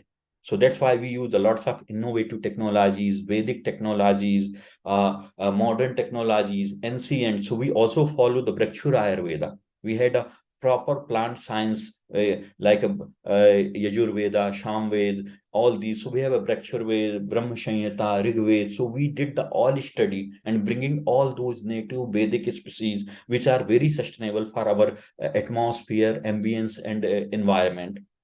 These are some of the outreach project we are doing. So we are creating a cover around the cities, so inside the cities, outskirt of the cities, and digital part of the cities. So through the conventional plantation and urban forest, we create within the city. Then mass tree plantation and rural life plantation is just outskirt of the city, and the mass tree plantation in the a little bit further from the cities, where we get the forest land, and we are creating these kind of massive green patches where we can mitigate this carbon, the pollution we are generating. These are kind of some of the project. We use the Miyawaki plantation, and we are currently the largest Miyawaki forest creator in urban space. So this is one of the site we did. It has 1.3 lakh sapling in the heart of Navi Mumbai. So you can see that is after just 15-16 months. You can see that we have converted the whole landscape. This is another project we did. So there we have planted 1 lakh saplings. You can see this is a seed. It was a dump yard. Nothing was happening, and just 18 months you can see the transformation we have created. So far we have created almost 20-30 plus debris yards, dumping yards, these kind of sites. Even now we are developing the largest Miyawaki forest of Delhi NCR near Valsava dumping yard. So there we are planting. Earlier it was land was given for 70,000 saplings. Now it has been increased to 1 lakh saplings. And these projects are absolutely free of cost to the government bodies. So we execute these projects through the CSRs. So we are thankful to our CSR partner who are trusting on, relying on us. And we are thankful to the government bodies who are supporting us to give these lands. Definitely it is difficult to find the suitable plantation site, because the land is so expensive in the urban space. So you can see that is the same site. This is a dumping yard. Then we are coming a next level of plantation work. So what we have seen, we are not just creating urban forest. So now we are coming with the nature interaction center and biodiversity park, where people can fall with the nature. They can, experience the nature, not just like a wilderness and environment. So there is a many public amenities like made yoga zone, meditation zone, peace zone, reading zone, aquatic water bodies, innovative plantation method, endangered and rare tree banks. So we are also, so when we do the plantation, we just randomly do not pick up from the nurseries. So we have done the survey across the India, and more than 100 plus forest survey. So where we go, so we do the forest survey, try to bring the local native species. So our plant species for Delhi is a different, for Mumbai it is different, for Rajasthan it is different, for Bengaluru it is different, because we are not randomly and blindly following whatever we are getting, just we have to plant. Even we focus on, when we do the plantation, what we should plant around the cities, what near the hospital, what near we shouldn't plant near the hospital, what we should plant near the schools. So we are taking small precautions. It is not just planting trees. So we have a whole research team. We have a PhD, Indian Institute of Forest Management graduate students who are doing research work, botanist, geologist, agronomist, ornithologist, biologist. So we have a whole team of experts. Then we do proper care, because we are creating something larger than life, which will be there for generations to come. These are regenerative forest we are creating. That's why I always request people ki please don't take it very easily. Okay, just dig the hole, buy any cheap nursery sapling from nursery, plant it, or wo wala laga do what animals and cattle are not eating. So these are non-native. You see the gulmohar, even the lantana camera. India is losing almost $100 billion each and every year due to invasive species. Lantana camera and these kind of species has taken almost 40% of our tiger reserve, which is more than 3 lakh million hectare of lands. So that is very important, the damage we are creating. So that's why we also promote and recommending native species. So we share even our all social media platform. I also share in my LinkedIn platform to create awareness. Then we create these amenities, yeah, grassland, children play area, forest therapy, medicinal plant, natural trials, butterfly garden, bamboo arboreum. Then these are kind of how they look when they will be developed. So these biodiversity park, you can see that nature's abode in the city, inside the concrete jungle. So these are the some of the model we have developed, and they are almost in many places developed. You can see this one side. This is in the Pune. Recently, it is in the news for so all the good regions. This is a 20-acre area we have got. We are developing these kind of project we are doing. Then we have started doing plantation. We have seen our unsung heroes. They are the mangrove. So mangrove are the general people do not know about the mangroves. What are their importance? So they are the first defense line of the coastal areas of any city. Mumbai, city like Mumbai, city like Surat, then city like Kolkata, city like so all coastal regions. So they are first defense, and they create lots of the livelihood to the local people. They have also the benefit who are looking for the carbon sequestration. So they generate 8 times more oxygen, 4 times more carbon carbon sink. And for my surprise, when I studied and we started this field, so then we realized that almost out of 4,000, 3,000 of fish species are doing roasting and nesting under these mangroves. So people who love the seafood, fish, this is a fish food and seafoods are very big thing for for the food security for the many people and lots of population. So that was very, very, very important. They are worth $1 billion even in the hectares. We are doing. So now we have set up target to plant and restore almost 25,000 hectare of mangrove across the India. India is the fourth largest country in the mangrove size area we have. And then we again use lots of innovative technologies. So this is a fishbone channel method. So I think there is a very few NGOs who are using this methodology. We said we go for the innovative, most degraded land. So we are using the conventional method, but where required. So we are also focusing on these innovative methodologies, and we ensure the survival should be at least 90-95% plus. That is a must for any kind of plantation work we do. Then we are in the water body restorations. So we don't follow the modern water body restoration method. We follow our ancient water body method, which are sustaining for hundreds of years. So we don't do the stone pitching, we don't put any STP, and we ensure our water bodies will be safe, survive at least 60, 70 years, even more than that. So we are using our, so we have a lots of treasure. The problem we have with the Indian, we look for everything on the West. I'm not against the West and in the modern technologies. We should, but we shouldn't leave our roots. Recently, we came to know that in couple of years back, when Time magazine published that what is the heat island effect. Why? Because we are doing the wrong building construction. They built their building is for their requirement because their most of season is the winter season. But if I'm doing the construction of building recklessly, same type. If you go in India, you will see Spiti has a different kinds of house structure. Maharashtra has a different types of house designs and structure. In the south, there are different. Why? There was a thoughtful process put behind that. But you see in the Mumbai, Hyderabad, Bengaluru, everywhere, you will see the same structures.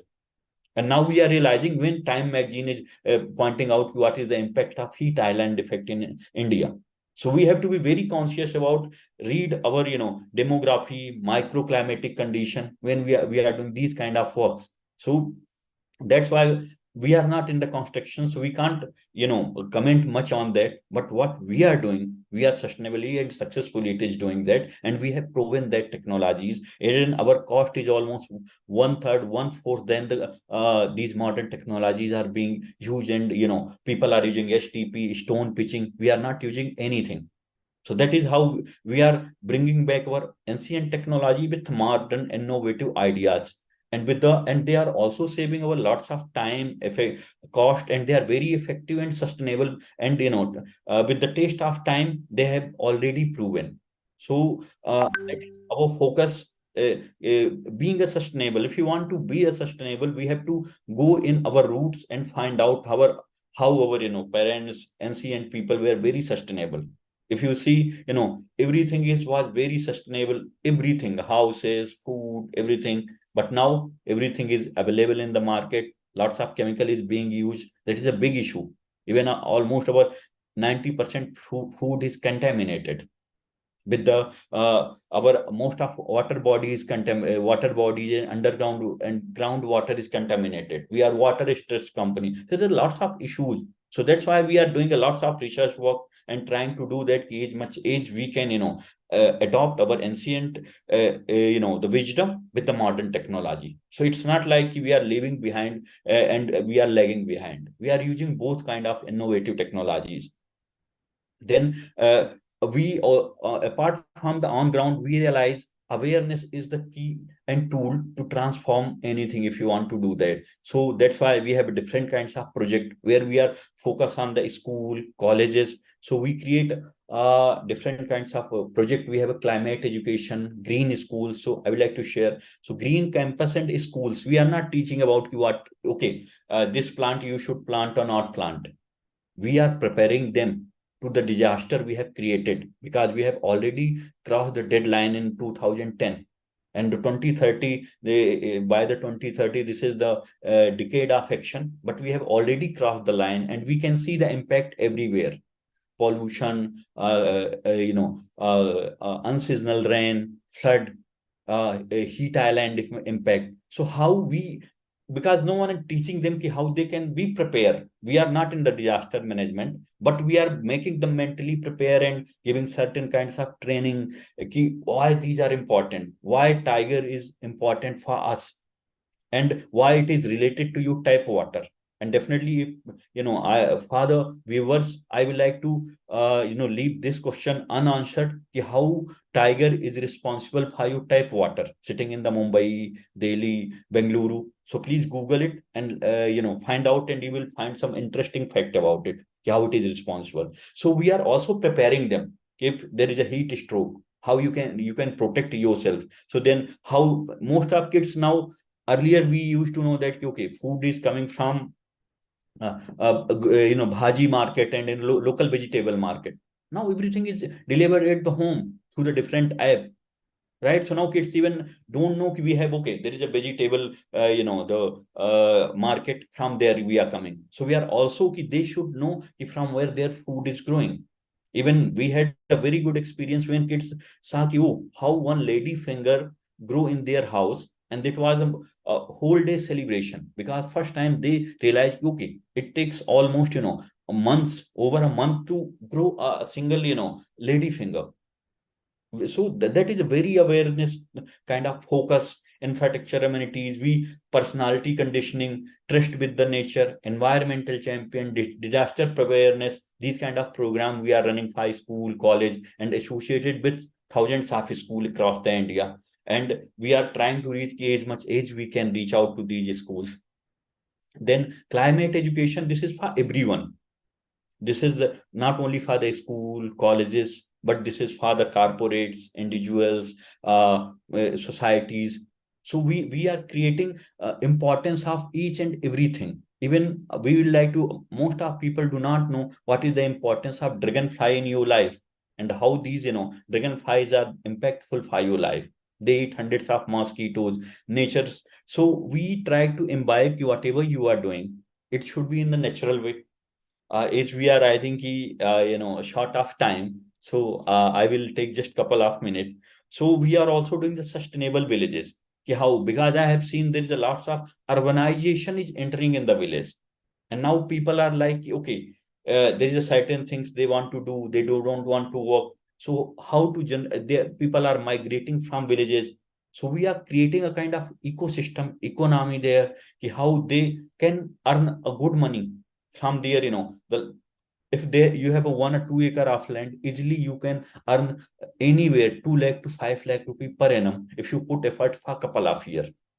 And that is a good money. No one is, even the farmers who are migrating to the cities, they can never earn this amount of money staying in urban areas.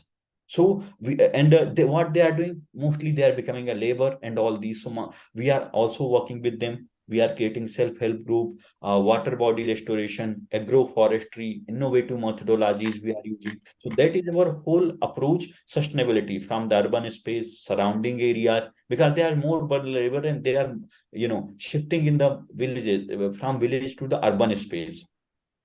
Then we are in the carbon auditing, where most of people don't know what is their carbon footprint, what is their water footprint. We are doing this webinar. I'm sure most of people even will be not aware how much carbon we are generating. What is the carbon you are generating when you are sending an email, attaching 1 MB, 2 MB, 3 MB of attachment of documenting on your email. So these kind of audit we do especially for the corporate, so you can know what is your carbon footprint and how you can offset it. So we have different kinds of methodology, what are the impact, benefit. So these kind of project we are doing, we are working, we are thankful to all of our partners, more than 500 plus corporate houses, and hundreds of government organization are supporting us. So as I shared, we never take any financial support from any government bodies. We work only through the CSR funds and the public contribution. So mostly our funds are coming from the CSR. And now we are planting millions of trees, working city like Mumbai, Pune, Delhi, NCR, Bengaluru, Hyderabad, Aurangabad, Ayodhya, Lucknow, multiple cities we are working. And we are hoping we should limit to these cities. More cities won't be more polluted and we won't go and work there. So that is our vision. And this is a vision for our, each and every city. That is what we are looking, and hope someday we will succeed when we leave the offices, AC offices, and open the window while we are going our homes. Still in the car, AC, everything is, and all these are the heat and the carbon emission we are doing. Even our office and inside houses, the air is polluted 5 times more than the outside air.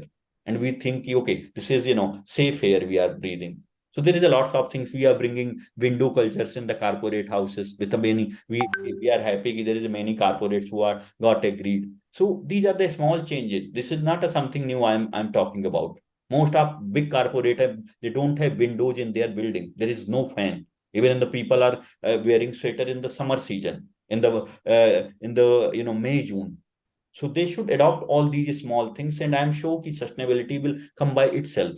So that is our vision. That is what we are doing through our climate education, on ground action. So this is a collective approach Green Yatra is using, and we are again thankful to you to giving a time. I think I have managing the time.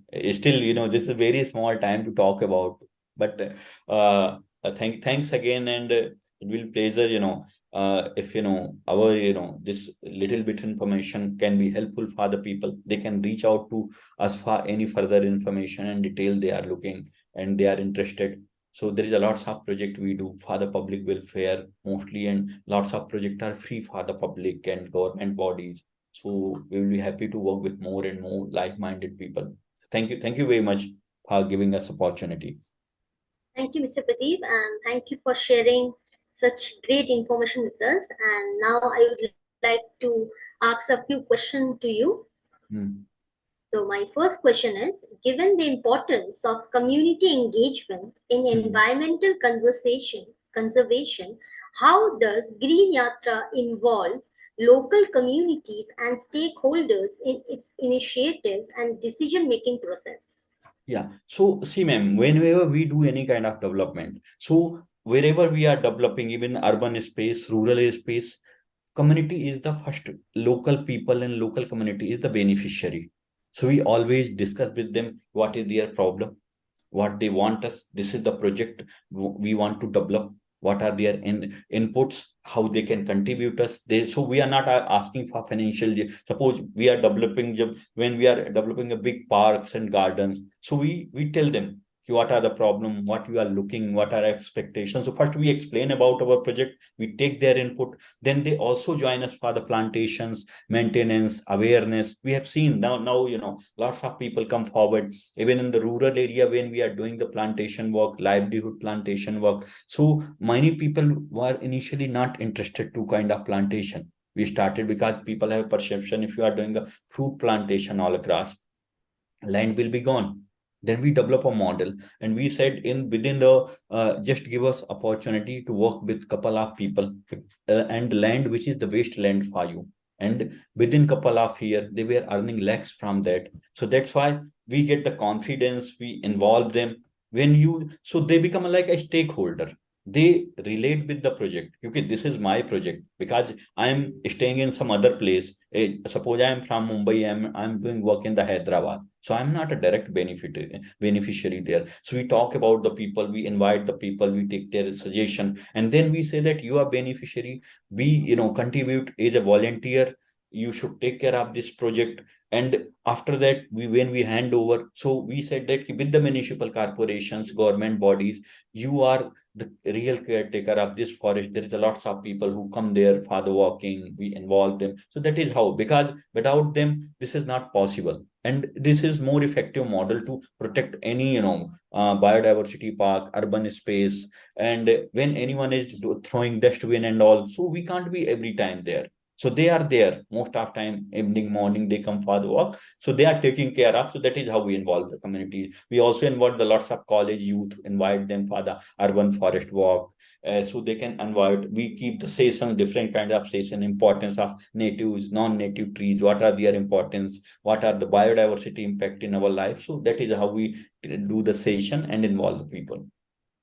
Thank you. My next question is, what role does education and awareness building play in Green Yatra's approach to environmental management, and how do you engage with schools, colleges, and communities to promote environmentally literacy and consciousness?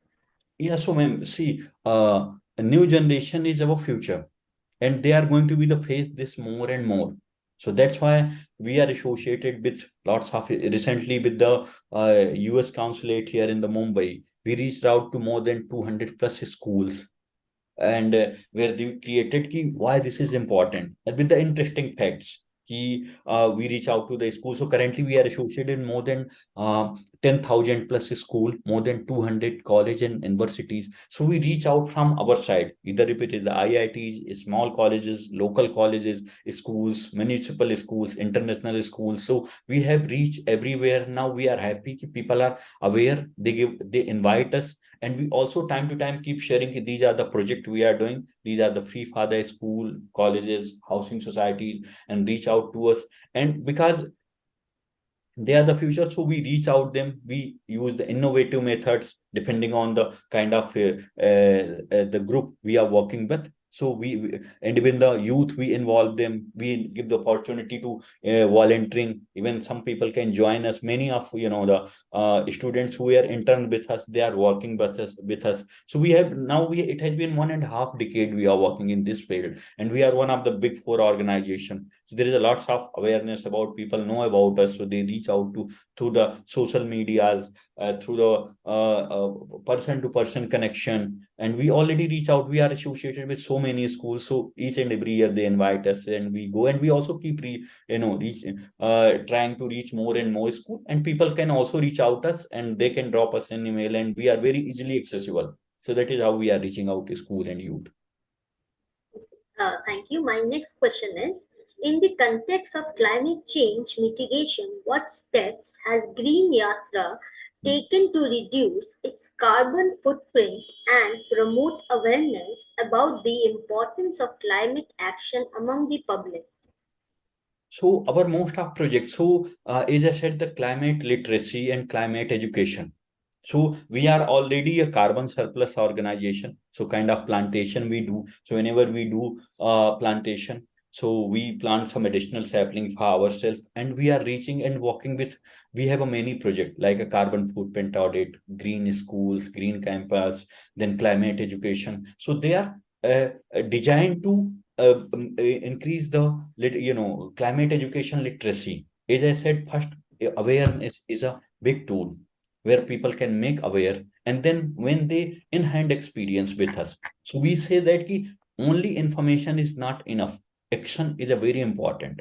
So we are action based NGO, we focus on action. So first we try to change through the mindset, that's climate education, awareness, green school, green campus, and then these projects are also designed, and then people can. So action is a very important, is it is the decade of action is going on to climate change. And if we want to bring a change, that is a very, with the awareness, action is the only key. And that is what Green Yatra is focus. All project is whatever Green Yatra is about. This is definitely directly, indirectly for mitigate the effect of climate change and climate impact we are facing. So all of our project are action based, with along with the awareness. So that's why if you talk any project, Green Yatra is already working in all aspect of it. Thank you, Mr. Pradeep. Thank you for your time and answering all the questions so effectively. Thank you. Thank you very much. So next we have Mr. James Black, CEO Give Life. He has a boost of profound expertise in the environment and sustainability sector, cultivated over a career spanning more than 2 decades in plant cultivation. His journey has instilled in him a profound appreciation for the living soil and its integral microbiome, both of which play a pivotal role in sustainability life on Earth. With his rich background in cultivation and continuous learning, Mr. James possesses a deep understanding of the intricate interplay between a plant's biological properties and the ecosystem created by the growing medicine. Welcome, Mr. James, and over to you. Thank you so much. I'm really happy to be here and talking today. I just quickly want to present today about the bridging the gap between traditional agriculture and regenerative agriculture, as this is becoming more and more of a topic every single day. John Deere just made their very last plow that they're ever going to produce as far as tractor equipment goes, which is a huge step in the right direction towards regenerative agriculture.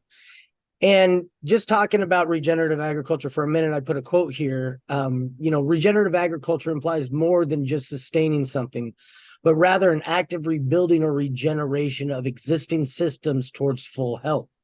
It also implies an open-ended process of ongoing improvement and positive transformation. And that's what our whole goal is here at Give Life Latam in my mission as James Black personally. I started back in the 90s as a cultivator in Colorado. And I was just trying to produce the best plants that I could produce and didn't really have any formal education. I was going to garden centers and just asking a million questions that I could ask all the time. And eventually that turned into driving me towards organics and towards living soil. And so my passion over the last 25 years has really developed into the soil and the living organisms that are in the soil and that make up the soil.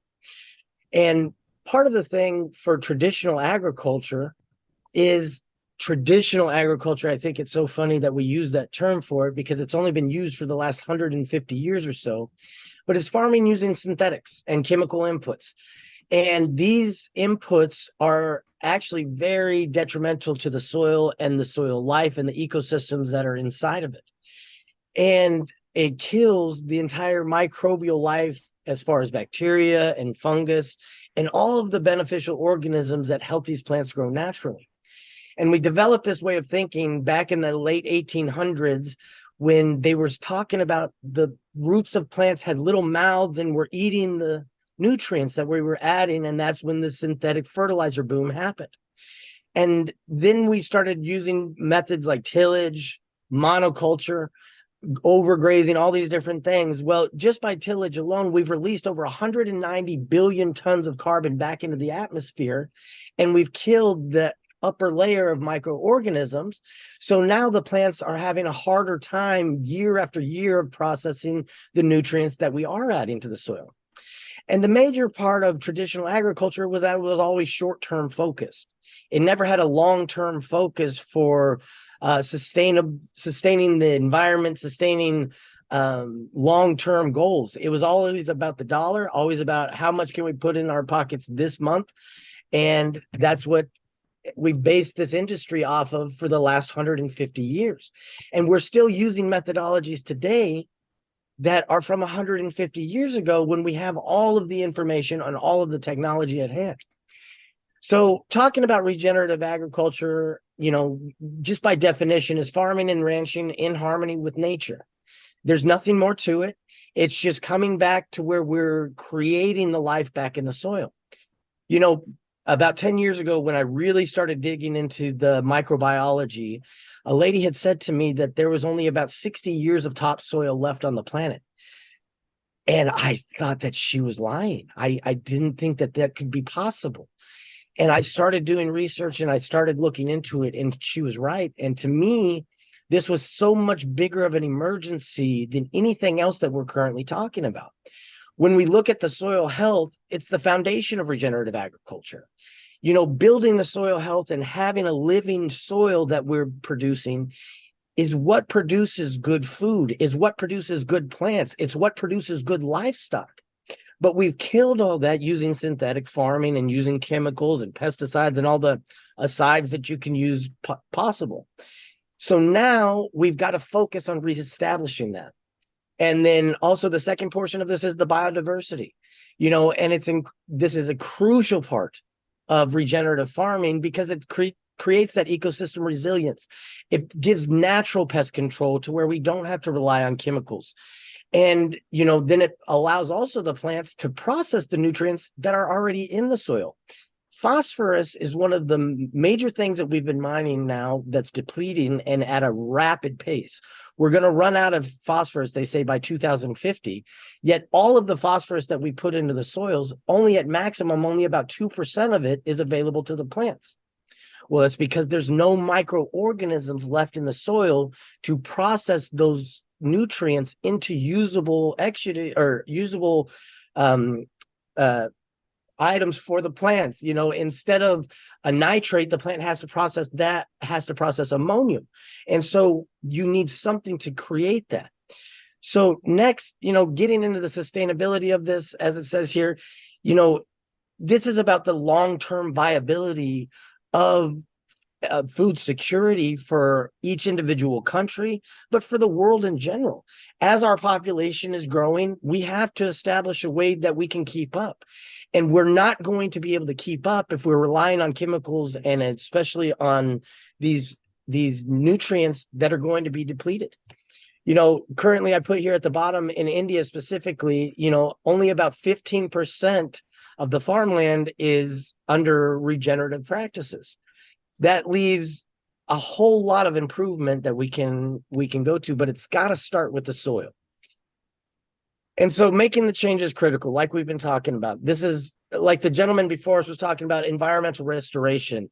I was really intrigued, when he said 90% of the food is contaminated. And right now we're the ones contaminating it by putting these synthetics on our crops and these chemicals on our crops. This also goes all the way out to human health. We talk about climate mitigation. Well, like I said, just by tilling the land, we've released over 190 billion tons of carbon back into the atmosphere. And by stopping the tillage, by replenishing the microorganisms in the soil, we're all carbon-based life forms. Every single cell of bacteria, every cell of fungi that we put back in the soil pulls carbon back out of the atmosphere and puts it back where it's supposed to go. Then the mycorrhizae fungi, they create glomalin that they leave in the soil that puts the carbon back in and stores it for years. There's the largest organism on the planet is that they know of is in Oregon. It's a mycorrhizae fungi that's been sequestering carbon for over 2,000 years. And, we look at all of these things on here for sustainable resource management, economic resilience. The biggest thing for a farmer right now is every bushel counts. That's something that we hear in America so often when you talk to a farmer. And it's true. Every single bushel counts to them. A penny in the futures count to them. So how can these farmers then take the risk of making that transition from the synthetics that they've been using for years in these processes back to regenerative farming where they feel like they're going to take a dip in income for a 2 to 3 year process? And that's where this comes in for the programs that we've been creating and looking at the micro life back in the soil. By reestablishing the major components of the soil, we're putting back everything that's benefiting to the plants, that's benefiting to the environment. It's keeping soil where it's supposed to be and removing the soil erosion problems that we're having. It's taking the chemicals and the heavy metals and all of the stuff that we've put into the soil back out of the soil and processing it to where it's supposed to go. So one of the major problems and challenges that we need to overcome are, these 5 things. Like I was talking about the transition period. It normally takes about 2 to 5 years for farmers to transition from traditional agriculture and methods over to regenerative farming. So we've got to figure out a way to help farmers so they don't lose any income. And that's where these processes, these products that we're talking about, microbes and phytochemicals and all natural solutions are really beneficial. Next, access to knowledge and education. Pradeep also said in the previous presentation how critical it is to get the access to the knowledge and the awareness. That's the number one issue that we all have, of course, is just raising the awareness of how regenerative agriculture, how sustainability is truly the future and truly the path for rising population levels. How do we reduce initial costs? The farmers, like I said, they're on a penny budget right now when it comes to their income. And so they can't make those transitions and they need assistance. And if you look at government programs and these subsidies are typically based on chemical farming and synthetic agriculture because that's what's been driving agriculture for the last 150 years. And then the next portion of it is the market access. To have a regenerative agricultural product, corn or these different things, it causes a premium.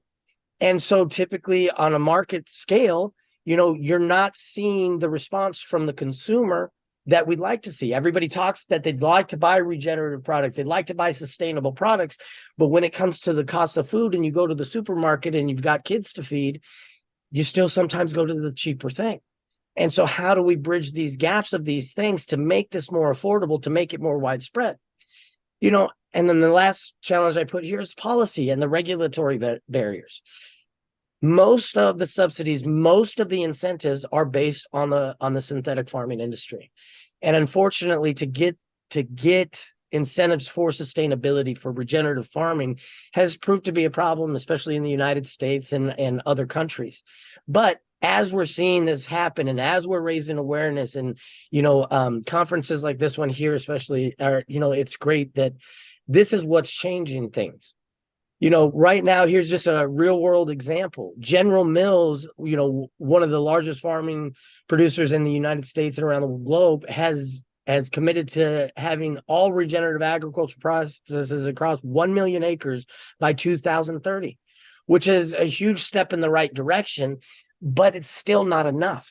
There's not one organization on the planet that's going to make this a viable thing and it's going to save the world or save the soil. It comes to a collaboration and it comes to teamwork. In the future of agriculture, becoming the solution is the biggest thing. We practicing what we preach. I love that presentation before, how Pradeep tells about they not asking for the income. They go and they show up and they just make things happen. Action is what's required to make all of this come to pass. We need to have a mind of teamwork and collaboration instead of competition. We need to create the norm that it's regenerative agriculture and sustainable practices, not that it's something foreign. We wish we could, we just can't get there. Using the new technology that's coming out, biotechnologies, electric technologies, drones, GPS on the tractors, all of these different systems that they're using and coming together, in collaboration. The urban farming, reducing food miles, so we're reducing greenhouse gases by producing in urban areas, and utilizing rooftops and these things that are coming along. And developing climate resilient crops. That's something that by use of microbes and by replenishing this in the soil, we're doing naturally. When there's a full ecosystem in the soil that helps the plants instead of just a couple of pieces that may benefit it on a short-term basis, those plants naturally build resilience to pests. They naturally build resilience to pathogens and to drought. And then the microbes like fungi pull water from way further away from the plants than they could ever reach. So we're creating better water efficiency. We're cleaning the water in the freshwater sources that we have that are becoming contaminated by the chemicals as well that we're also consuming. And going back to my whole point is the collaboration is key. Embracing change in the agricultural industry is something that is somewhat difficult. These are generational families. These are generational operations typically that have been around from great grandfathers and things, and they've learned to produce in a certain fashion, in a certain way. And it's very hard to implement change into that. And so what we're advocating is not just policy change, but it's to work alongside the farmers, to provide them a solution that when they're making this transition, we're providing a product like our microbes that are increasing your crop yields. They're reducing the dependency on fertilizers by up to 20% in the first year, depending on the crop and the soil types. And so as we make this transition over a 3, a 5, a 7-year period, at the end of that, they've not lost any money. They are on the way of making better money. They're retaining carbon in the soil. So now they're able to take advantage of additional programs for carbon credits that are coming on board every single day, like the Vera 23 program, the VM23, the VM45 that they've written for soil specific programs. Because once we learn that all of these efforts are wonderful, but the one thing that I think we've all been missing when it comes to carbon sequestration is that the number one carbon sink on the planet is not the Amazon rainforest. It's not the trees that we have on the planet. It's the soil that we've depleted through the use of agriculture.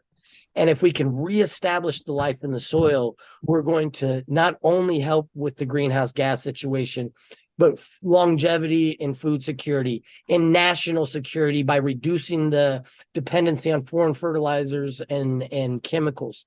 So all of these things happen, and it's a collaboration of cross sectors. So what we've launched at Give Life is what we're calling the Eco Revive Smart Sustainability Initiative. And we're calling for any and every company that we can talk to and we can collaborate with to help with this program and to help push this initiative forward, because it's a global effort and each and every one of us are going to play a vital role in helping save our planet and helping save our soil. Thank you, Mr. James. That was really useful information that you shared with us. And my question for you is, regenerative agriculture often requires a shift in mindset and practices. How do you address the issue of knowledge disseminating and ensure that farmers have access to the necessary education and resources for successful adoption? Yeah, absolutely. And I think that's a great question, and it's absolutely key right now. So what we're doing at Give Life is we work directly with the universities in the countries that we're working in. Just to name a few, Alabama A&M we're working with, the University of Chile in Santiago. We're working with a university in Colombia. I can't remember the exact name. Cornell University here, and partnering with those universities and expanding that in the countries we go in. We're developing educational and awareness programs that are targeting the farmers in these areas, because they do rely on most of their information coming from the university. It's hard to go knock on somebody's door and say, oh, hey, I have something new that revolutionize your farm. But when it comes from a trusted source that they already know, that they go to for their resources, then it's much easier, it's adaptable, it's much faster accepted, and we're making a lot more headway a lot faster by involving the universities in the program. Thank you, Mr. Jain. Thank you for your time. Thank you so much for having me. Thank you. So our next speaker is Mr. Uday Shankar Peti, Vice President, Sales and CSR Programs, PAM 10 INC. He is a result-driven seasoned IT strategist, philanthropist, mentor, and entrepreneur with 19 plus years of experience. He has profound experience in portfolio management, operational functions. Well, this just one side of him. The other side is he is a strong advocate of corporate social responsibility and has served on many boards of NGOs and non-profit organizations. From past 27 years, he has been practicing sharing Sahaj Yoga meditation techniques to many corporate professionals across the globe, and that has helped one in realizing their true self potential and help them manage their work life balance effectively. Welcome, Mr. Uday, and over to you. Please unmute yourself. Yeah, thanks, Ananya. Hope I am audible. Yes. Okay, let me start sharing the screen. Yes, please.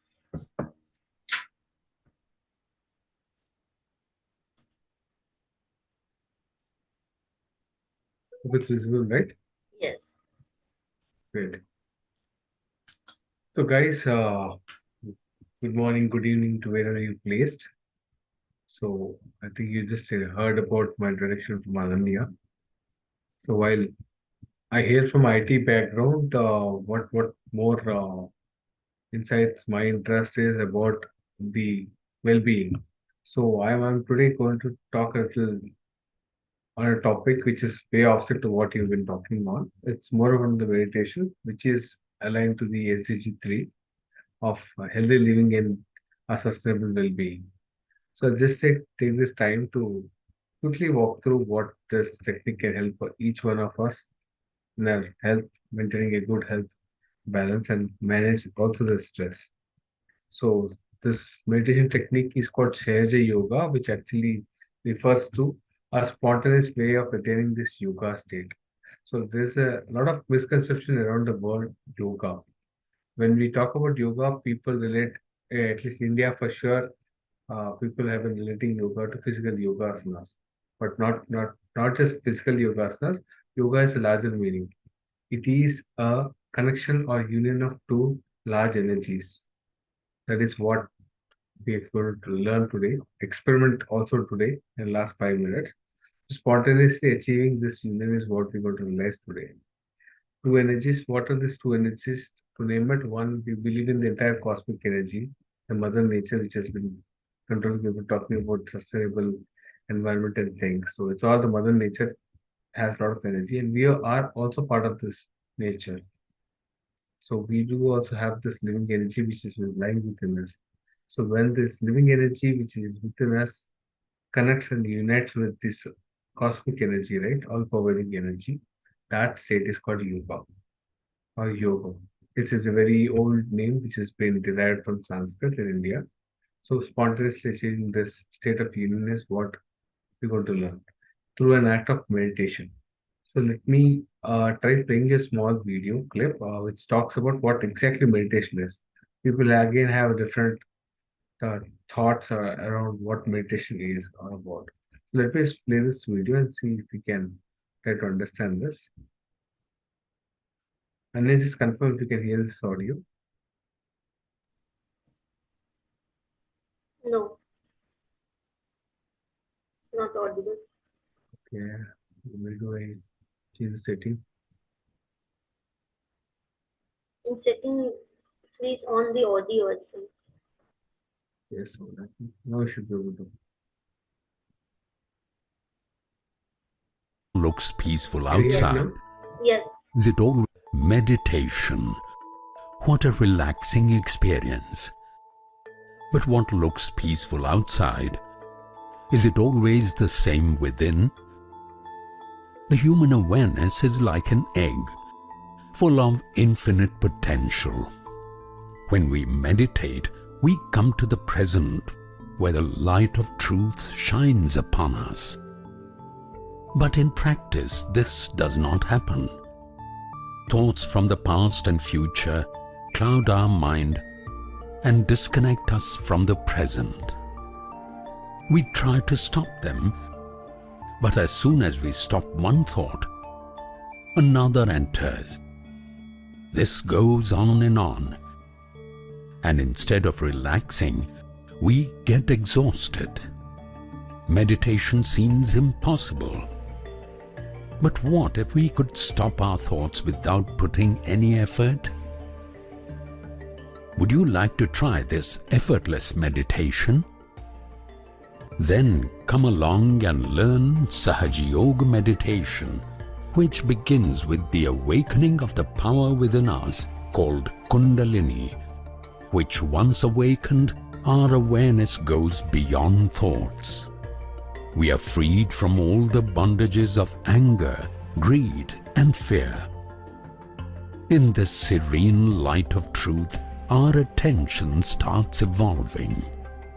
We achieve freedom in the true sense. Come and experience the joy of Sahaja Yoga meditation.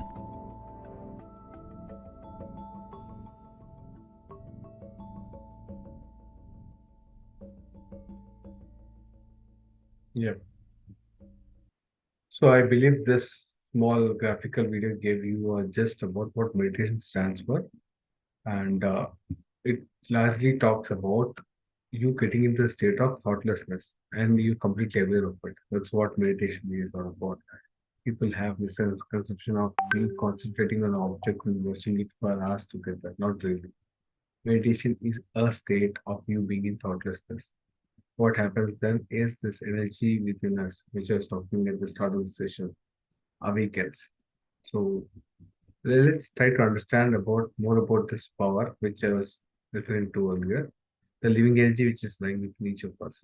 So take a few steps back to help you understand what the subtle system is all about. We all have this entire subtle system which is controlled by autonomous nervous system. So since our birth, and I think we all in mother's womb for around 9 months, ideally for 9 months. First 2.5 3 months, we're just a mass of flesh called as fetus, nothing beyond that. Only after that, only doctors can diagnose if it's a male or female, right? Hope you all are with me. So what happens at the junction of 2.5 3 months? Automatically, the fetus starts taking a shape, and this is what we actually completely get built into a complete body, and we are out of mother's womb as a baby.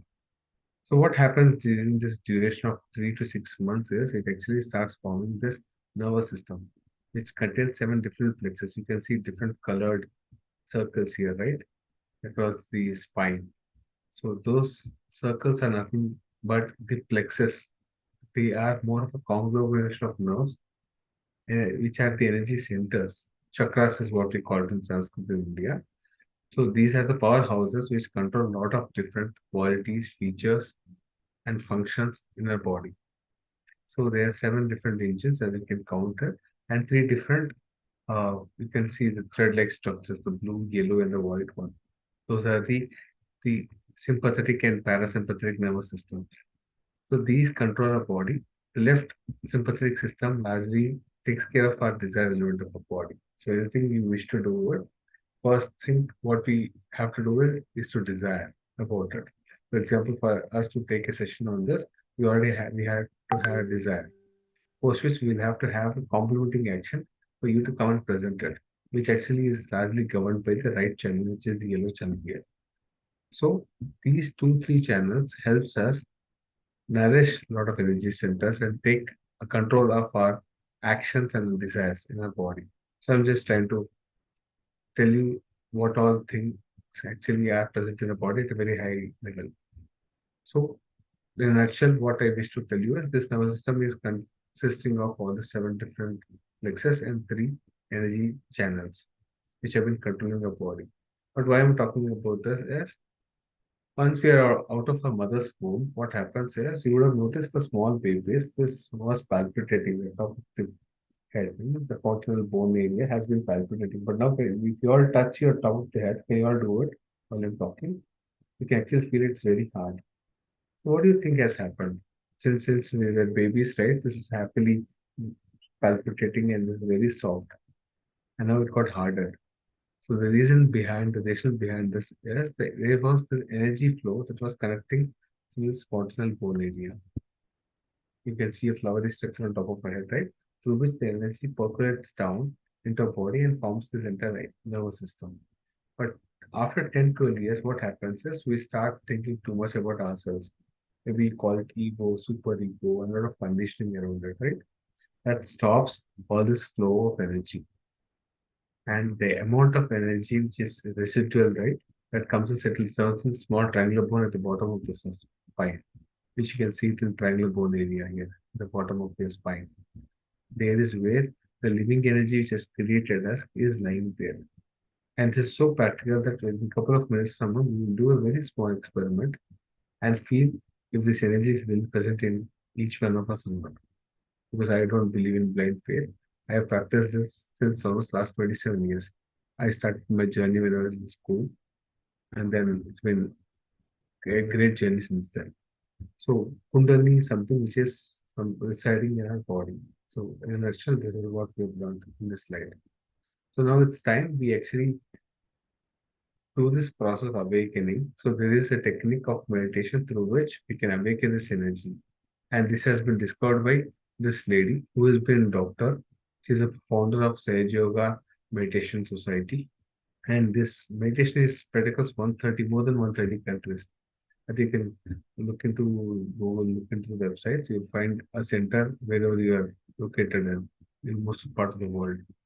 So she's been doctor. She has dealt with this new nuances of this meditation technique and have traveled across to just share this story with people. But what is more important for us is we can just do this 3-step process to see if this energy is really residing within me or not. And if we can awaken this, what will happen is the nourishment of this energy centers will happen. I'll give a small analogy. We all run our own vehicles, right? The car, motorbikes, and things like that. And we eventually give it to the servicing once in 6 months, once in whatever desired period of time. We give servicing of the vehicles for proper running of those. Similarly, our body is also built up with a lot of engines. Plexus is what we call, right? Everything also needs servicing. And what can do this is this energy which is lying within us, which has been sleeping, unless it's live and awake and right, things will not get nourished. So, Srimati Nirmala Devi, who is the founder of Sahaj Yoga, has taught us these three beautiful steps. If you can do this right away while I'm talking, you can feel this. The first step is we'll use both the hands as a scientist. We'll just try doing this small experiment. We can put a right hand on the heart, left hand on the lap. If you all can just do this as a scientist for 2 minutes. The first step is putting a right hand on the heart, left hand on the lap. Second step is put a right hand on the forehead. And third step would be putting a right hand on top of the head, stretch with fingers stretched out. So these three steps we'll do closing the eyes and get a concentration within. Are we all ready for this? It will just take not more than 2 minutes to realize this energy. Can you all just open both the hands? Close your eyes. Take a deep breath and leave it. Relax yourself. This is going to be really interesting. Just watch yourself. Breathe in, breathe out a few times. Relax yourself. Ignore all the thoughts which are bombarding your mind. With left hand open your left, take the right hand, put it on the heart, where our spirit resides. And we're going to term this energy as motherly energy. We can say, oh motherly energy, I am just a pure spirit. I'm not this body, not this mind, or not this ego, but I'm just a pure spirit. We're just trying to awaken this energy which is lying within the spinal cord. With the pure desire, we all can awaken this. So we say, oh motherly energy, I am just a pure spirit. Say this with all your heart. Oh motherly energy, I am just a pure spirit. Please do this closing your eyes.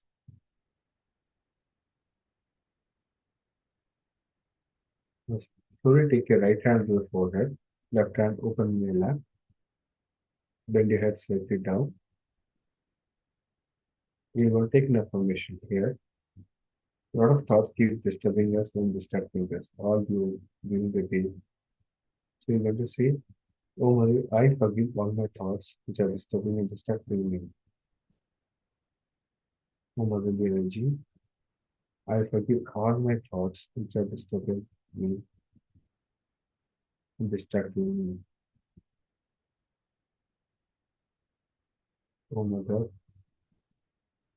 I forgive everyone, including myself. You may have to forgive yourself for all the things which you have done, all the people who have tried hurting you. Just at this moment, they say, oh Mother, I forgive everyone, including myself. And I forgive all my thoughts which are disturbing and distracting me. Do this with all your heart. Believe me, you feel this energy flowing within you. Now slowly having the eyes closed, take the right hand palm, stretch it hard. The center of the palm touches the top of the head.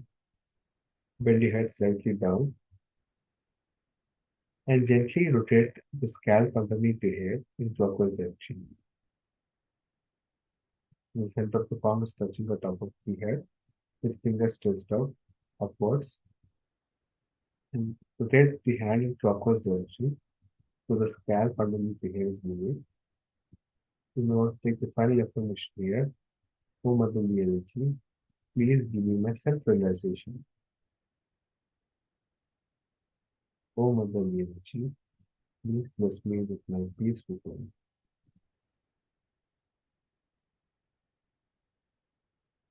Oh mother, when you term with as mother, we refer to the mother nature, mother energy, which created us. Oh mother, please bless us with our self-realization.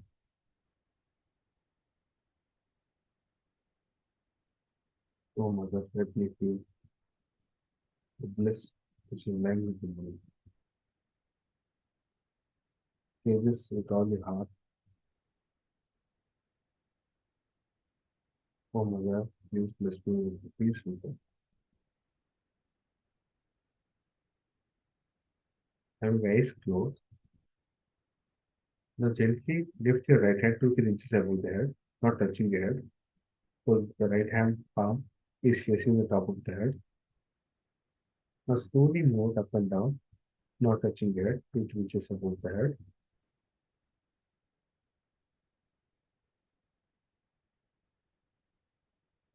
You can move forward and backward as well, just to realize what's flowing on top of the head. Slowly move up and down, and forward and backward. Now place your right hand in your lap, take your left hand, just to realize if this is also flowing in the left hand or not. Have your eyes closed. Take your left hand palm 2-3 inches above the head and we do the exercise of moving it up and down or forward and backward. Please make sure you're not touching the head, but lifting the head a little above and below, forward and backward.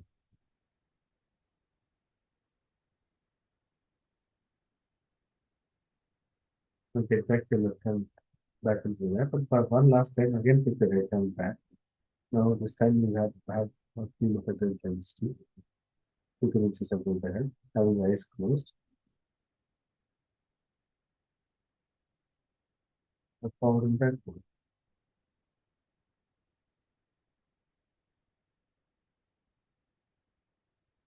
Now place both the hands in the lap back and remain this state for 2 more seconds, having eyes closed. Leave the silence Get for your some time.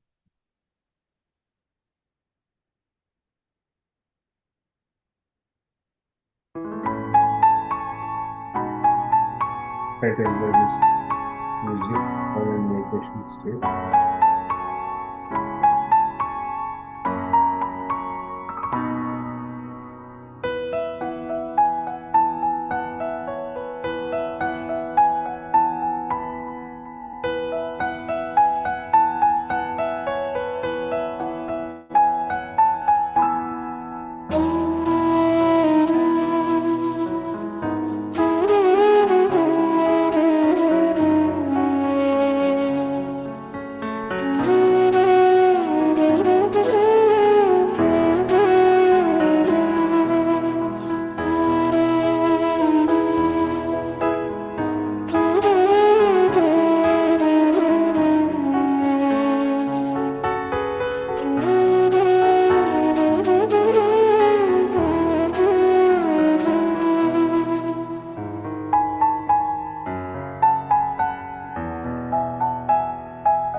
Slowly open your eyes.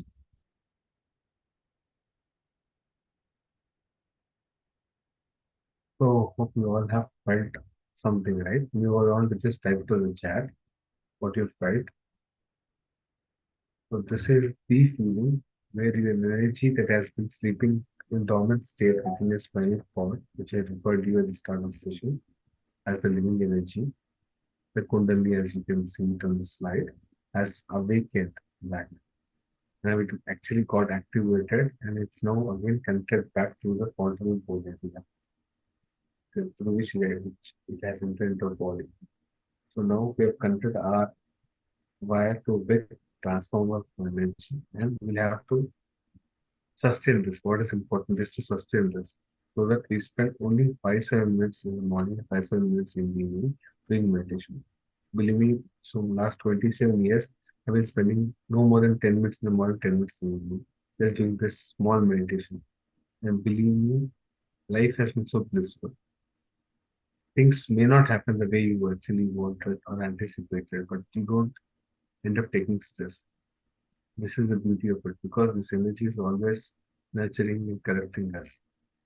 So this is absolutely free. This whatever meditation we have learned is absolutely non-commercial, and anyone can do it at any point in time. There are no conditions tied to it. So it is up to you if you can reap the benefits of this. You may just want to take this note of this website. People across the world have been doing this daily online. So you can also log into this sageyogaindia.com or sageyoga.org. You can browse through this. You may just take a note of this website, and wherever you're placed, US, Germany, Japan, wherever you are, you can actually find centers right up there. And there are many online sessions which are happening every day in day out. So what you may want to just reap the benefits of doing this and have a really good healthy living and well-being. Thank you so much for giving this opportunity. Thank you, Mr. Uda. Thank you for sharing such important information with us. Thank you for joining us. Pleasure. So next speaker we have Amira Nazi, CEO and founder, Red Moon Communication and Center for Research in Education and Development, Pakistan. She is an entrepreneur, a leadership and growth mindset coach who is passionate about empowering people to reach their full potential through improved leadership and business development skills. She is the G100 Pakistan Country Chair for Entrepreneurship. Welcome, Ms. Amira, and over to you. Thank you so much. Can you hear me well? Yes, you're audible. Okay, well, good evening to everyone, or good morning, good afternoon, depending on where you are. I'm just going to tell you a little bit about my own background before can you see this? Yes, it's visible. All right, so basically, I'm going to be presenting to you about women in leadership today. And before I start, I just want to tell you that I have a background in the development sector. I live in Pakistan, and I worked with the Japanese government in Pakistan for 5 years. Then I went to the United Nations, and then I went to Oracle Corporation, which is an American company, before I actually started my own organization. So I have a huge number of years working with development sector. Like I worked in the education sector, in the gender sector, in environment, in education. So I have seen how we had Western countries who were developed, obviously more developed than us. They brought their own policies into Pakistan as far as gender is concerned. I'm just going to focus more on gender and education right now. So when I saw that, and I was there for so many years, over 10 years, working with them, I realized something. I realized that every country needs to make their own policies based on their own needs. And though it seems like a very basic thing that every country needs to make their own policies, obviously everybody should know that, but that's not what's been happening in underdeveloped countries or developing nations such as mine. So when another country brings their policy and we try to duplicate their policy, it doesn't really work out because they have made their policy according to their own needs. So when I left Oracle, I decided that I wanted to start my own organization. And I started with my first organization, which is called the Center for Research in Education and Development, Pakistan. We call it CREDP. So it's dedicated to improving policy and legislation and decision making in education, child rights, youth development, and gender in development. And we try to create awareness, and we also have trainings where we go into schools and we go into colleges and we go and talk to children and we talk to young people about, especially leadership skills and, entrepreneurial skills. And because I believe that it's really important for children to start thinking on those lines in order to actually get somewhere when they're older, because sometimes it's just too late. So then after that, I also, because this was a nonprofit, so I realized that I had to make some money also in order to Uh, actually sustain this Miss organization. Amara, Yeah. sorry for the interruption. Can you please put your PPT in slideshow? Oh, okay. Sure. Is that good? Yes, thank you. Okay. You're welcome. So anyhow, so then I actually came up with this other organization called Red Moon Communications, which is the digital marketing and training company. So the digital marketing part is basically what we have been focusing on a lot, and now we're going towards the training part as well. So we again are looking at professionals, we're looking at empowering women, empowering youth, and empowering teachers. Now, the reason I picked those because obviously professionals who are already working, they need to upgrade their skills and they need to keep renewing their growth mindset. Then empowering women is extremely important. Empowering youth is extremely important. And if you want to empower both the youth and the women, you need to empower your teachers as well, which is really a huge need over here. So now let me just tell you, I want to talk about women in leadership. And I just got this leadership definition from ASTD, Leadership Handbook. It's a basic um, definition. Leadership is a broad and evolving concept. So I think you can just read that yourself. This is not what I'm actually here to elaborate on.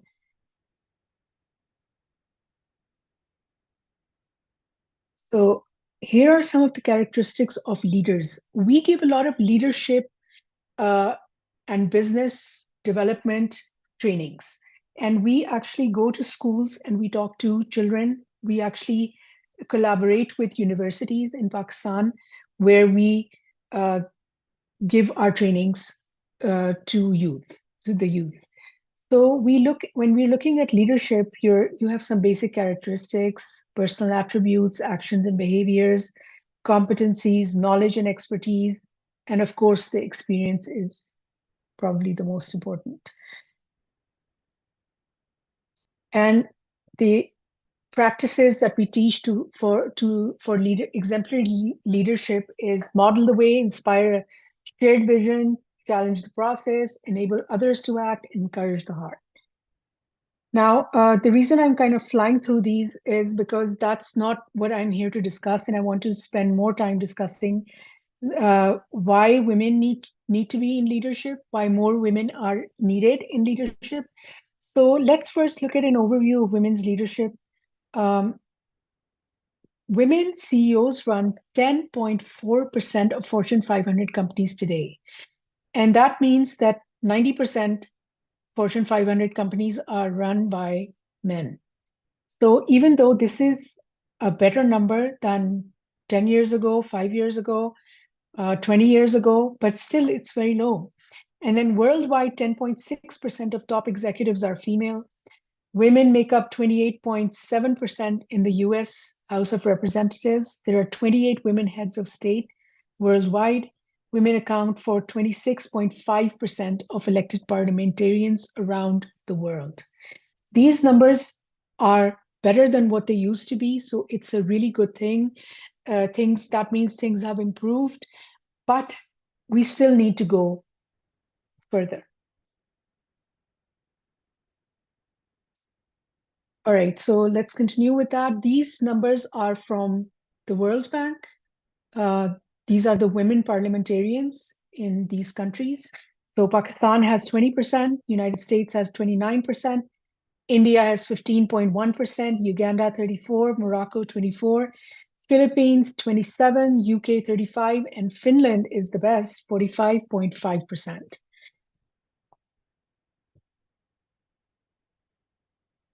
Okay, so why is it so important for there to be women parliamentarians? Why do more women need to be in politics? Why do more women need to be on decision-making tables? Why do more women need to be in leadership roles? Why? Because you see, if you want to actually get women's perspective, which is very important because, half the population of Pakistan is women, right? So if they are not being represented on tables where decisions are being made, where policies are being made, where legislation is taking place, then their perspective or a woman's perspective is not going to be represented. And why is it important to represent the women's perspective? Because we are not the same. Men and women are not the same. We have different experiences, we have different qualities, we have different weaknesses. We are supposed to complement each other. And what happens is that if you only have men sitting on decision-making tables, what's happening is that you're only getting their perspective. They may not even be thinking about women and their perspective. And I have to say, unfortunately, there are women sitting on decision-making tables today who are not even thinking about women. They are just going ahead with whatever others are saying, or they're not actually thinking about the needs of women. So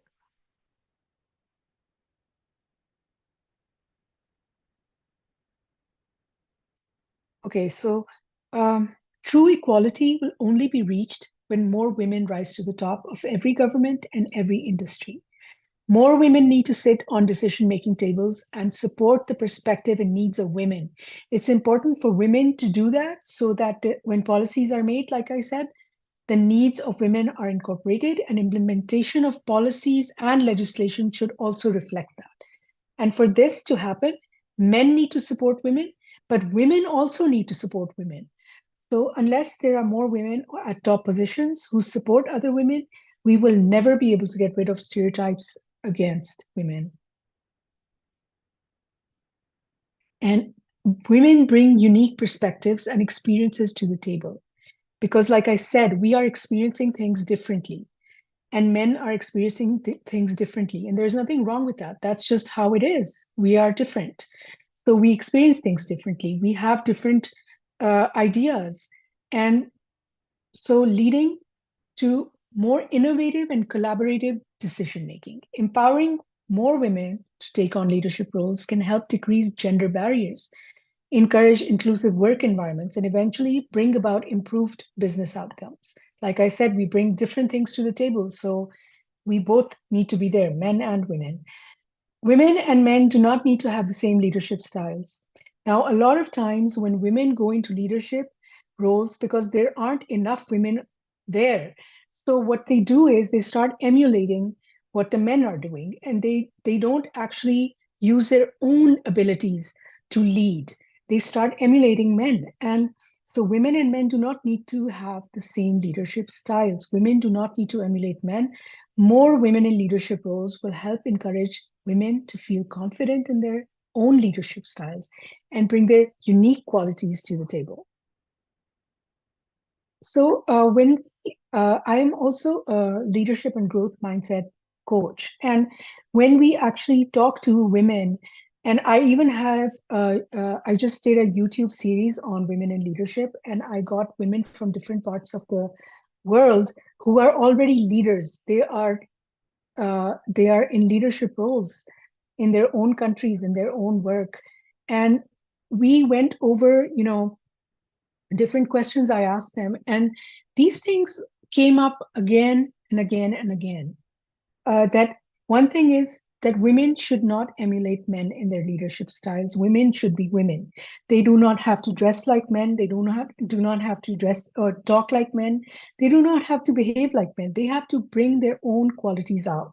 So confidence is something that women lack all over the world.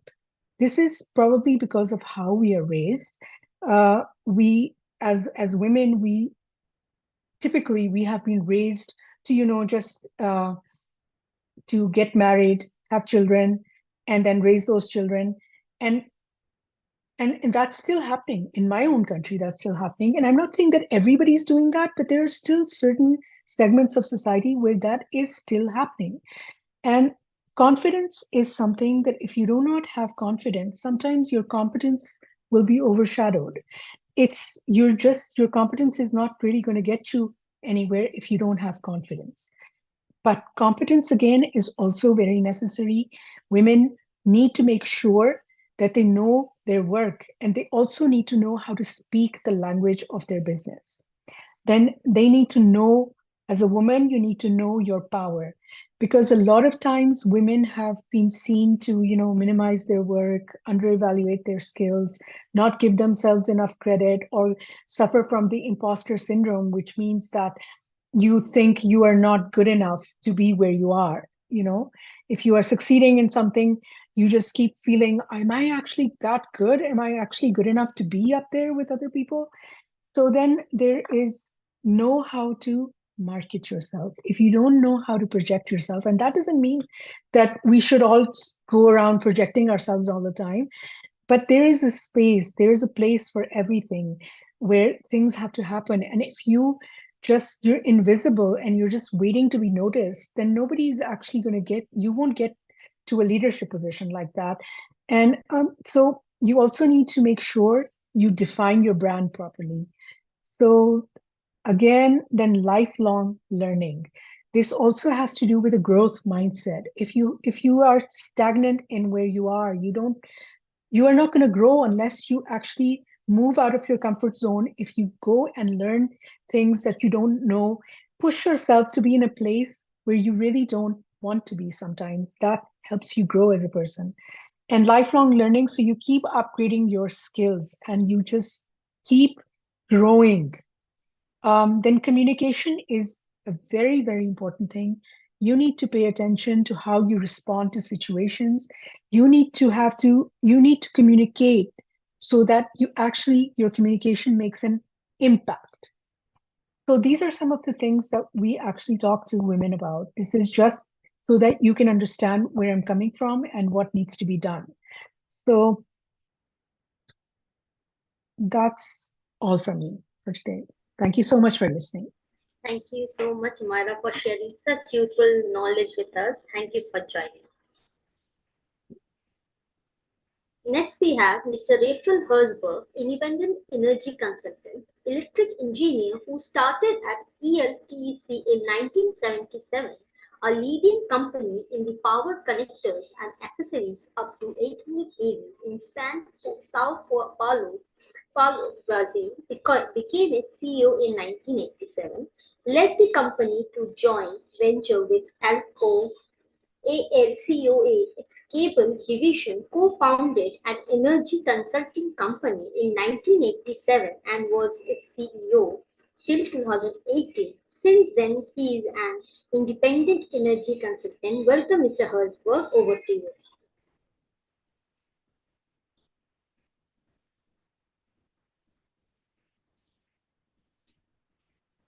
Okay, thank you very much. And here goes my presentation.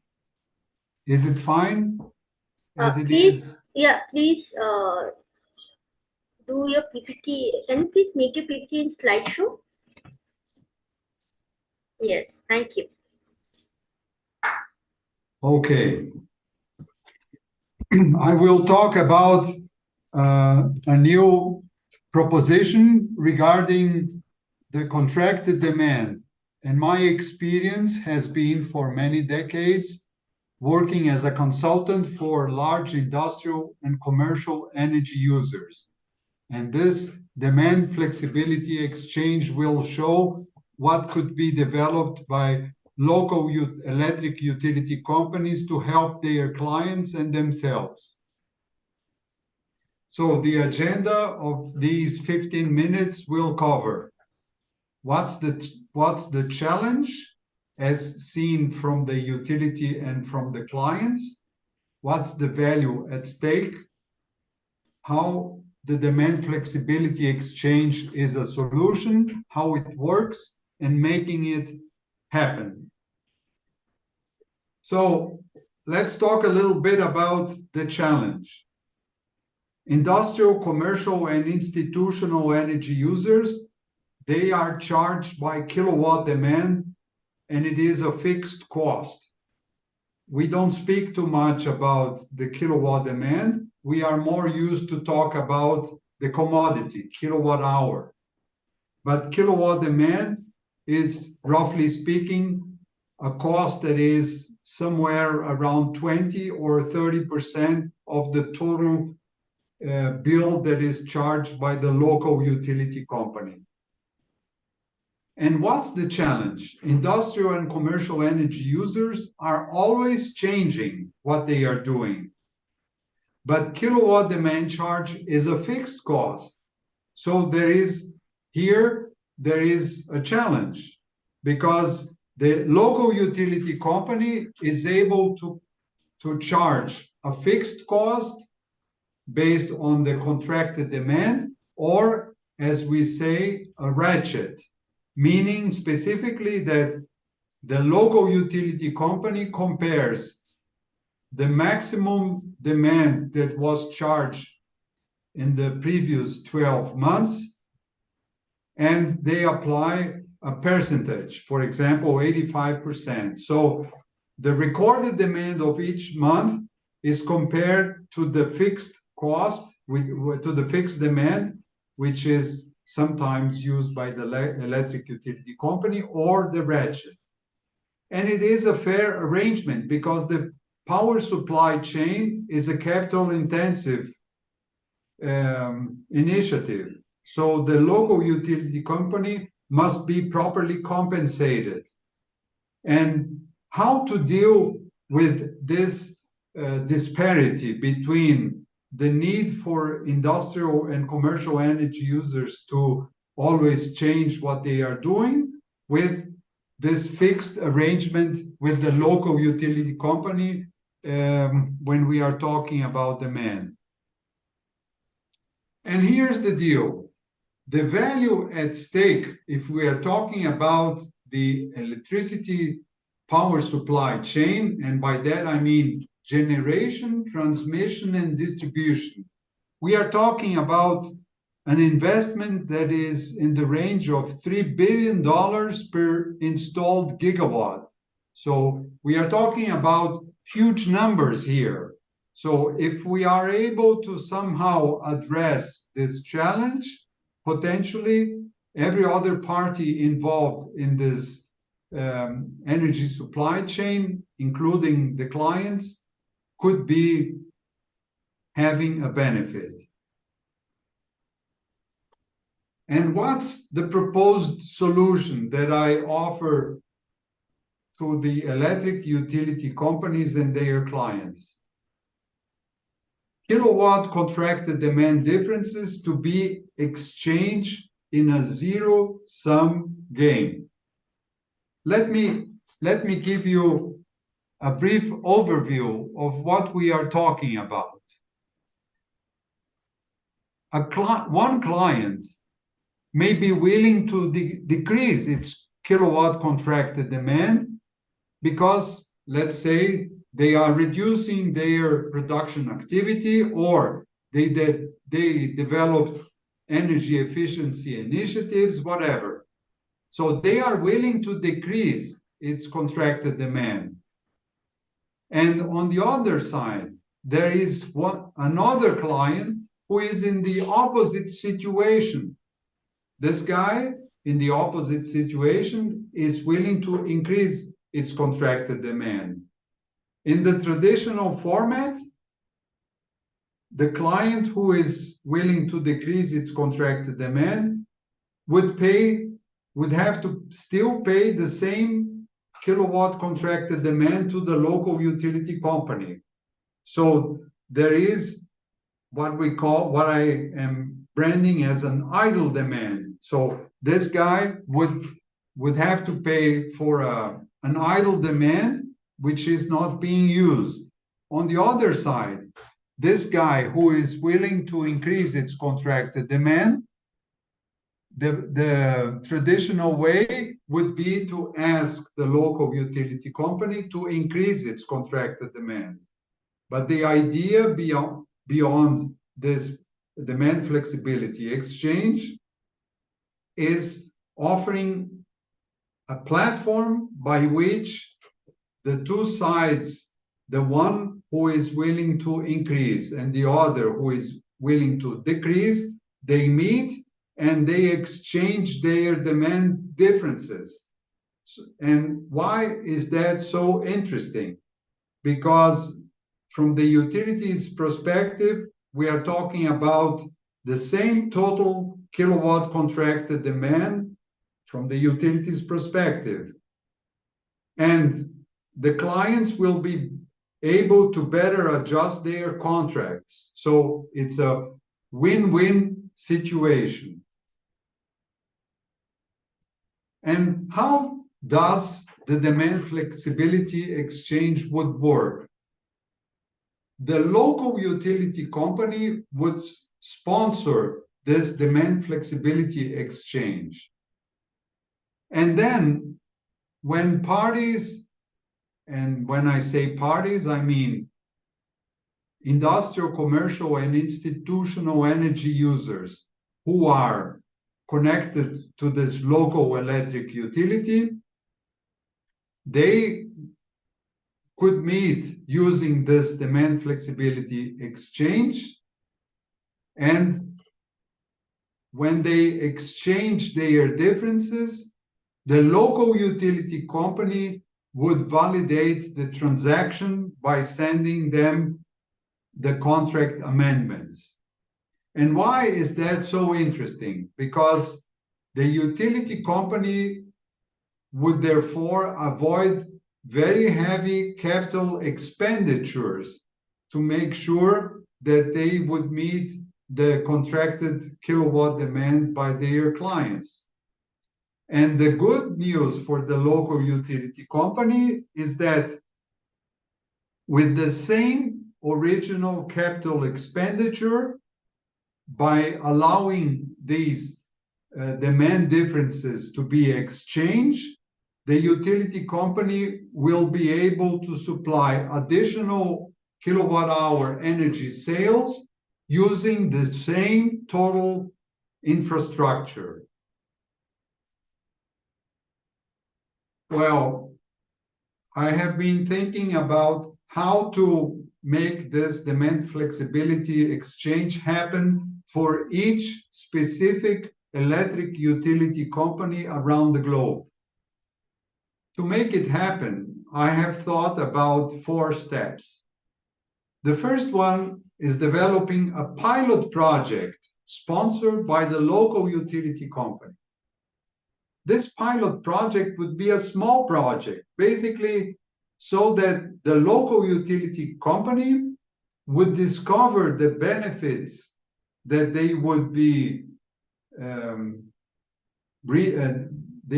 having and how the clients would react to these benefits. And once they discover these benefits using a small-scale pilot project, if they are happy with the results, then they would be in a position to replicate to all their clients. And the second, and finally, the last step of this proposed methodology is offering this demand flexibility exchange to all electric utility companies around the globe. So here goes my contact information. And if you are interested in exploring this possibility, I am more than open to get in touch and help you developing this concept for each electric utility company specifically. And that finishes my presentation, Anaya. Thank you, Mr. Herzog, for joining. Thank you. And I would like to ask you questions. What challenges do emerging economies face in meeting the growing demand for energy transition? And how can international cooperation and investment help address these challenges? Could you ask again, because the connection was not that good and I didn't hear you very well? Could you speak a little Yes. slower so that I can understand? Yes. What challenges do emerging economies face? Hello. What challenges do emerging economies face in meeting the growing demand for energy transition, and how can international corporations and investments help address these challenges? Well, now I perfectly understood. Thank you very much. Well, a very important challenge from developing countries like Brazil, where I am based, and for sure a lot of other countries around the globe, is facing the huge capital expenditures associated with higher demand in these countries. So the idea of developing a demand flexibility exchange is allowing these countries to offer more energy, but with the same existing infrastructure of generation, transmission, and distribution. If we are talking about electric jargon, we are talking about increasing the load factor of the electric system. And so the idea of this demand flexibility exchange was born here in Brazil as I was trying to cope with a very interesting situation, if I may explore this in a couple of minutes. I was consulting for two right next door neighbors here in Brazil, in Sao Paulo, the most important city of the country. And there was this industrial plant who was willing to reduce its contracted demand. And the right next door neighbor was trying to increase its contracted demand. And coincidentally, I was their consultant at the same time. So I told both companies separately that we should be in touch with the local electric utility company to make sure that their changes should be met by the local utility company. And that's where the challenge was understood, because the local utility company told me that they would not be in a position to increase its contracted demand to the local shopping mall because the system was already operating at full capacity. On the other hand, the local utility said, we are not in a position to reduce the contracted demand of the industrial facility because we have to make sure to get the proper compensation according to the established contract between the industry and ourselves. So then, as their consultant, I told the local electric utility company, why don't we come up with a deal by which you, electric utility, allow the industrial facility to reduce their desired reduction in contracted demand and transfer the idle demand that was now happening with the industrial facility to the shopping mall, because coincidentally was it exactly the same kilowatt demand for both parties.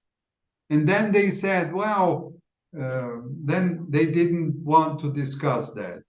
And so my idea is basically developing this platform by which this situation would be handled automatically. And responding to your question, I feel that this platform could help countries around the globe improve their electric systems efficiency from a technical and from a financial standpoint. I hope that this answered your question. Thank you, Mr. Herzberg. My next question is, what factors are driving the increasing demand for an energy transition towards cleaner and more sustainable source of energy?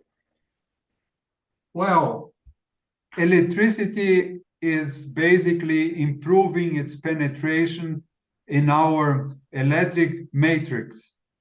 So whenever we are replacing, for example, a thermal power plant that uses natural gas or diesel or whatever by, let's say, hydropower plants, wind farms or solar farms, we are changing from fuel, or, for example, to electricity.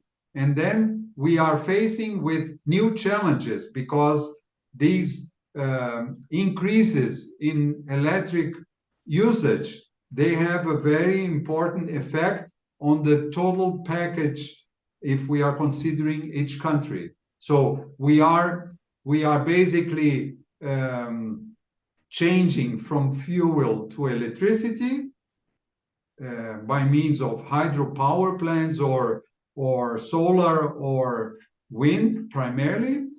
And this makes a huge difference for all countries to somehow cope with the new challenges that derive from this situation. Thank you, Mr. Herzberg. Thank you for answering the question so efficiently. Thank you for joining.